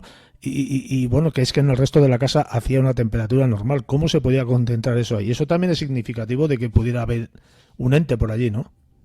Por supuesto. Así es. Ese es otro de los síntomas claros de que en un lugar ocurre algo, cuando de repente hay, bueno, pues un clima más o menos uniforme en toda la casa, ¿no? A ver, sí, ya sabemos que muchas veces pues las cocinas suelen hacer un poquito más de frío, en aquellos lugares donde hay pues una apertura hacia el exterior, ventanas, un balcón, una terraza, ¿no? Pero por lo general en casa suele siempre hacer una temperatura uniforme en todos los sitios, ¿no? Y que de repente, de golpe, en uno de los sitios, en una de las zonas, baja la temperatura de una manera tan intensa, ¿no? Tan fuerte, hay una bajada de aquellas, como tú dices, ¿no? Que te sale el vaho por la boca, sobre todo en verano, ¿no? Como tú acabas de identificar. En julio, el mes más caluroso del año, en julio. Claro, o sea, imagínate qué tipo de bueno, pues por supuesto, esto es uno de los síntomas, una de las características clarísimas que tienen esos lugares encantados. De hecho, ahora que me he explicado esto, me acabas de recordar que en una investigación, hace ya unos cuantos años, pues precisamente, fíjate, era una casa unifamiliar, y no era una casa unifamiliar antigua, precisamente. Estamos hablando, pues, en una localidad de las afueras, de las cercanías de Barcelona, una casa, bueno, bastante moderna, vamos, una casa, pues, ponle que a lo mejor pudiera tener esa casa 10, 15 años, ¿no? En ese momento, no mucho más. Y, bueno, pues, realizando la investigación, nos explican qué tipo de cosas, ¿no? Ocurrían en esa casa, qué tipo de sensaciones se tenían, etcétera. Bueno, pues se realizan una serie de pruebas, se realizan pues fotografías, grabaciones, etcétera. Y hay un momento en el que en la última planta de arriba, en la planta superior, ¿vale?, donde hay habitaciones, bueno, pues se deja colocada una grabadora, se dejan colocados unos aparatos que son captaciones de movimiento, se deja todo preparado, ¿no? Primero se hace pues un barrido de imágenes, de grabaciones, etcétera, en una de las plantas, la planta principal, después se sube hacia arriba, etcétera. Bueno, cuando se deja todo el equipo arriba y se comienza a grabar, bueno, pues dejamos toda la planta vacía, no se queda nadie allá arriba, ni la gente de la casa, ni un compañero que venía conmigo, ni yo. Y bueno, pues estando ya en la parte de abajo, escuchamos con total claridad cómo se escucha primero el sensor de movimiento, la sirena, la campanilla típica, el ding dong, y automáticamente se escucha un portazo que nos quedamos todos boquiabiertos. Y a continuación, como 3 veces más, ese ding dong, esa sirena de ese dispositivo de movimiento, en una habitación, Juan Carlos, que estaba completamente vacía, que allí no había nadie, ni en la habitación ni en la planta. Es que de hecho no había ni muebles, era una casa que llevaba pues como cerca de 2 años que no habitaba nadie. Claro, dices, bueno, puede ser, yo qué sé, un insecto, una araña, una mosca, un mosquito, lo que tú quieras. Bueno, si quieres lo podemos dar por válido, evidentemente no había nada. Más allá de esto, decirte que en el momento que subimos, por supuesto, ¿no?, arriba, nos encontramos pues con ese síntoma claro, ¿no? Precisamente venía al caso esto de que entramos en la planta de arriba y vemos que hay pues ese cambio de clima, ¿no? Y entrando en la habitación ya es como si hubiésemos entrado en una cámara frigorífica. ¿Sabes esas cámaras frigoríficas que tienen los grandes centros comerciales, donde tienen guardadas verduras o carnes o pescados que automáticamente pasas a no sé cuántos grados menos? Pues lo mismo, en una habitación. Más allá de esto, cuando ya se recogen todas las pruebas y se comienzan a analizar en las grabaciones, pues se escuchan ciertas cosas, no te diré voces porque no son voces, pero sí susurros, sí cosas previas a la campanilla, a la sirena del sensor de movimientos y el portazo. Claro, esto pues quieras que no, da que pensar, ¿no? Cuando te encuentras con ese tipo de características, con este tipo de cosas, pues evidentemente eso es lo que te puede confirmar, aunque no sea una prueba, vamos a decir, física, ¿no? Una prueba tangible, pero es lo que te da a entender que algo está ocurriendo, ¿no? Es en el lugar, claro, que algún tipo de energía hay ahí. Sí, y luego hay otras, porque estas son más o menos claras, ¿no? Lo que hemos dicho de la temperatura, que es algo que es anómalo. Lo que hemos dicho también de los golpes, que has dicho tú también, también es algo anómalo. Y luego están estos otros pequeños detalles,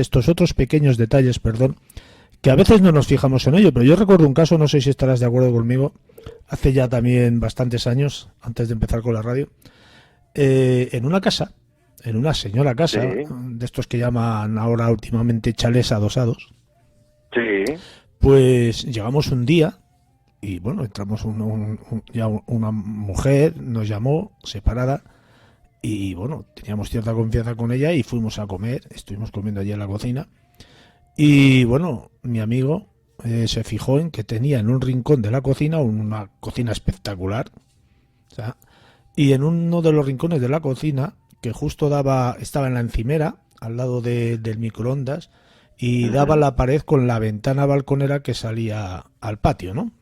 En el piso superior. Bueno, pues había ahí 3 o 4 limones, y esos 3 o 4 limones estaban negros. O sea, negros. Claro, entonces saltó porque mi amigo pues entendía de esto bastante más que yo. Y ya saltó la pregunta, ¿cuánto llevan esos limones ahí? Dice, pues no, mucho. Y no les quitas que está negro. Dice, no, ahí les voy cambiando de vez en cuando, pero no sé por qué siempre se ponen negros en ese rincón. ¿Y ya has probado en ponerlos en otro lado de la casa? Dice, no. Pues mi amigo Jesús envalentonó y le dijo, pues es que aquí tienes que tener algo negativo, seguro. La mujer se nos echó así, Rosa, que se llama Rosa, se nos echó así para atrás y dice, no me asustéis. No me asustéis. No, es que no es normal que tú pongas unos limones ahí y en cuestión de días se te pongan todos negros. No es normal. Y efectivamente, Jesús dijo, aquí ha tenido que haber muerto alguien. Hace muchos años ha tenido que haber muerto alguien y por lo que sea, pero no muerto de que una muerte natural, no, de un accidente o de algo imprevisto, de cualquier cosa, pero se ha muerto alguien. Ajá. Y entonces estuvo investigando la historia del lugar, que es lo que tú decías al principio, y efectivamente, allí se había suicidado una persona. Fíjate. Tú fíjate, luego él hizo una limpieza de la casa a nivel ambiental, energético, y los limones ya no se volvieron a poner negros. Pero estos son síntomas, creo yo, o son datos, no sé si tú estarás de acuerdo conmigo, que también nos pueden indicar que en una casa hay un determinado ente negativo. Sí, por supuesto. Estoy completamente de acuerdo contigo. Además, precisamente, fíjate, esto que acabas de decir, ¿no? Un caso muy, muy típico, muy común, muy general en ese tipo de lugares, ¿no? Encantados o lugares energéticamente marcados. Pues en este caso, en ese rincón de la cocina donde llevaba este amigo los limones, que se ponían en cuestión de días todos negros, fíjate que es difícil, ya los limones sobre todo, y que se entera de que había un suicidio. Claro, fíjate, hablamos de lo que puede ser el campo energético, Rupert Sheldrake, premio Nobel. Hablamos de un tío que ha dejado una tesis, que ha hecho unas teorías en las que nos habla de lo que son los campos morfogenéticos, lo que son la historia que se guarda en esos campos de forma, esa energía registrada en el ambiente, en los lugares, en los sitios físicos, en las personas, en los animales, en el todo, ¿no? Estamos hablando de ¿qué? De un campo de información, nada más nada menos un campo de información. Cuando sucede un lugar algo extraño o algo que marca algo especial, ¿no? Algo que de repente, pues bueno, rompe, ¿no? Con todo y esa energía que queda ahí marcada, ¿qué ocurre? Pues ocurren fenómenos, ocurren cosas de ese estilo, ¿no? Cosas que en un momento determinado dices, bueno, ¿qué sentido le puedes dar, no? pueden ser los limones como hubiesen sido naranjas o huevos o lo que fuera, ¿no? O sencillamente es la energía que hay ahí en ese lugar, ¿no? O sea, la energía que queda marcada a través de un hecho, pues que puede ser muy, muy negativo, ¿no? También, igual, cuidado, también, digamos, ocurre lo mismo cuando estamos hablando de energía positiva, lugares en los que hay una energía positiva por cualquier cuestión, por cualquier circunstancia, por cualquier cosa que ha ocurrido allí especial, ¿no? Y que en un momento determinado, pues, personas que entran y se acercan a ese sitio y la energía que perciben, bueno, una energía maravillosa, ¿no? No se quieren marchar de allí de lo bien que están, ¿no? Claro, pues de la misma manera ocurre cuando hablamos de energía negativa, cuando hablamos de algo que se ha acumulado, algo denso, algo que es oscuro, en definitiva, ¿no? Algo que ha pasado y que ha dejado una huella, una marca. Bueno, pues ese tipo de energías son las que, cuando nos encontramos con las auténticas casas o lugares encantados, que están ahí, son las que se manifiestan de esta manera, ¿no?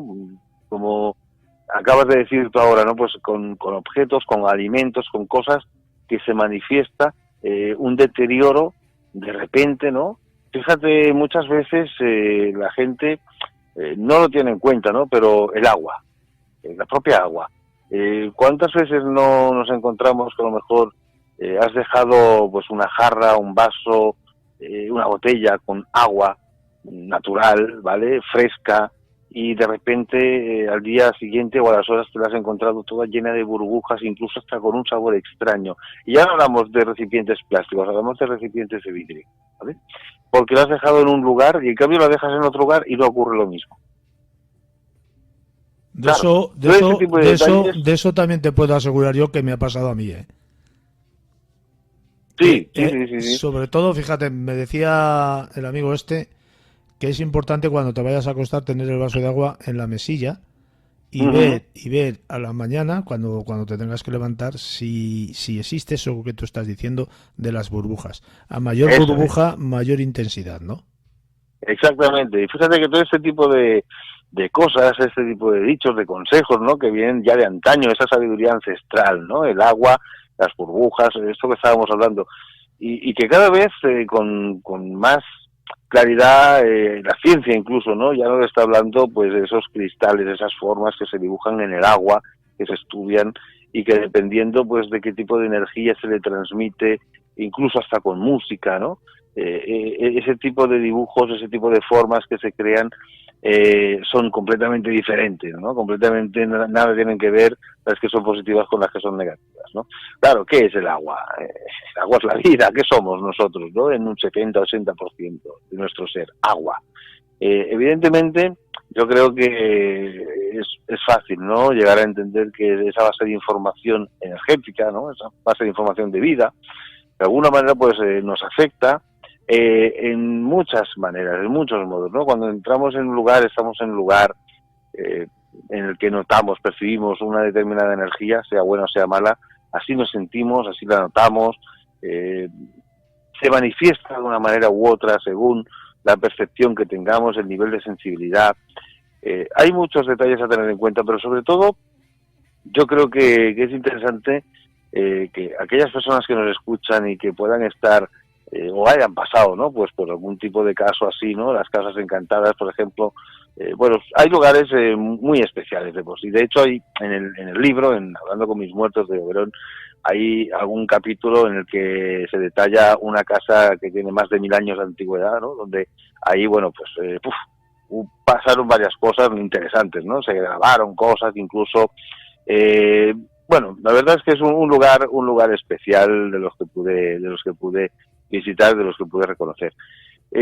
Sitios así, yo creo que hay muchísimos, yo creo que hay más de los que pensamos, y hay mucha gente que quizás, pues, porque es un tema todavía muy tabú, tal vez por miedo, tal vez por vergüenza, ¿qué pensarán, no? Si digo esto, si pienso que la gente, ¿no? ¿Qué va a pensar si yo digo que en mi casa pasan cosas, ¿no? La gente se calla muchas veces. Yo creo que es algo que hay que hablarlo con más naturalidad, que hay que expresarlo, porque vivir en un lugar donde ocurren ese tipo de cosas no es sano, no es bueno, ¿no?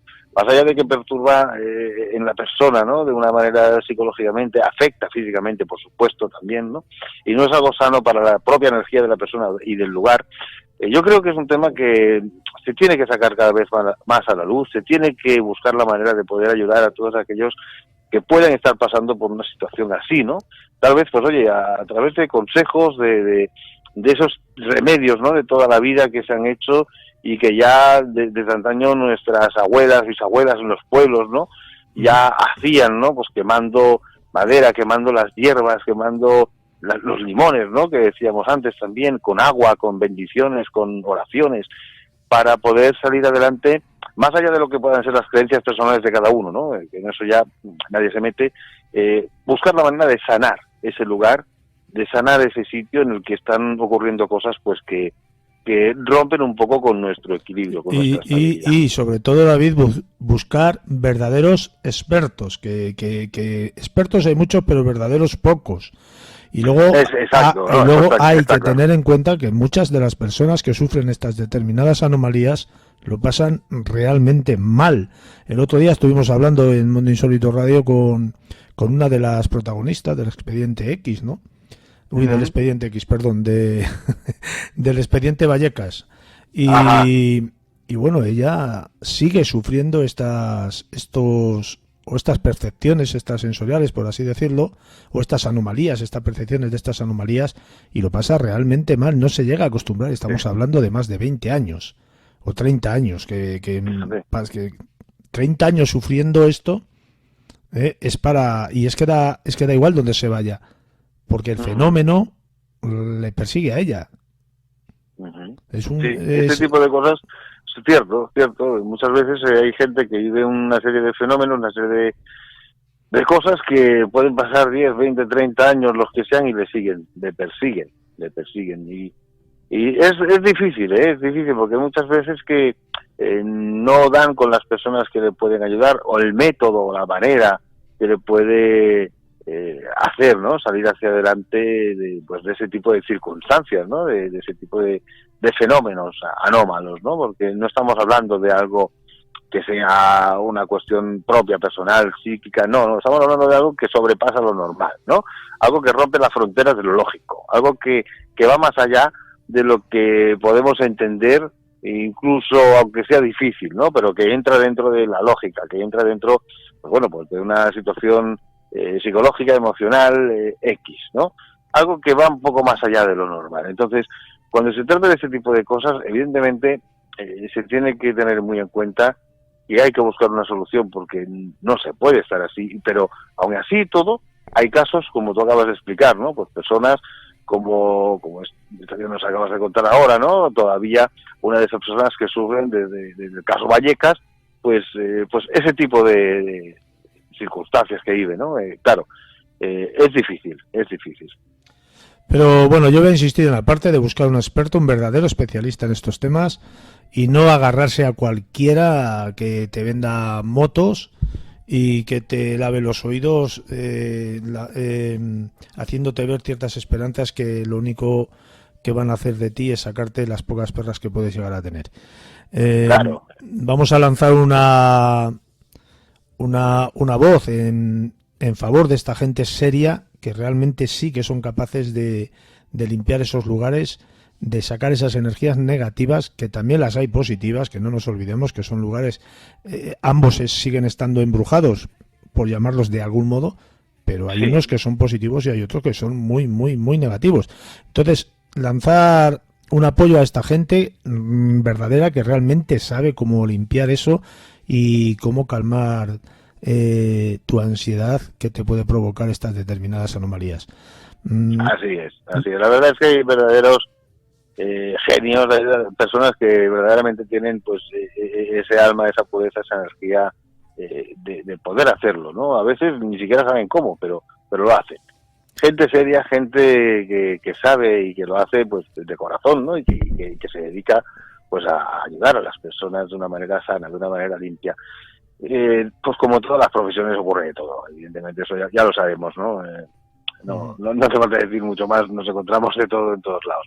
Pero bueno, sí que es cierto, como tú bien dices, ¿no? Pues hay que romper una lanza en favor y hacer un llamamiento pues a la gente, ¿no? Que no todo el mundo que está relacionado con lo sobrenatural o lo esotérico son pues como una una gente, ¿no? Que evidentemente, pues... sanguijuelas. Todas las profesiones las hay, ¿no? Charlatanes, claro. hay de todo en este mundo. Sanguijuelas. Pero bueno, hay gente, por supuesto, muy seria.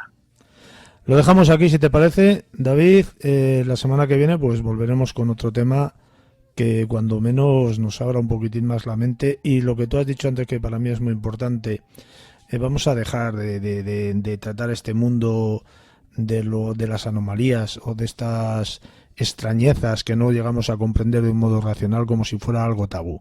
Esto está ahí, esto existe desde hace muchísimos cientos de años, incluso miles de años, y si en estos miles de años no se ha podido explicar de alguna manera racional, por algo será. David, un fuerte abrazo. Un placer, Juan Carlos, un abrazo para todos. Mundo. Bien, pues ya hemos llegado al final del programa Mundo Insólito Radio, que espero y deseo, como no entiendo de otro modo, haya sido de vuestro agrado. No olvidéis que podéis comentar y aportar información, si así lo creéis necesario, contactando con el programa a través del email mundoinsólitoradio@hotmail.com o a través del teléfono 687 39 80 12, con el más 34 delante para aquellos que lo hagáis desde fuera de España. Vuestros comentarios, vuestra información, nos ayudan y nos aportan aquello necesario para poder mejorar y evolucionar en el sentido de vuestros gustos e inquietudes. Muchas gracias por vuestra atención y muchísimas gracias por estar ahí. Sin vosotros, ya lo sabéis, esto no tendría sentido.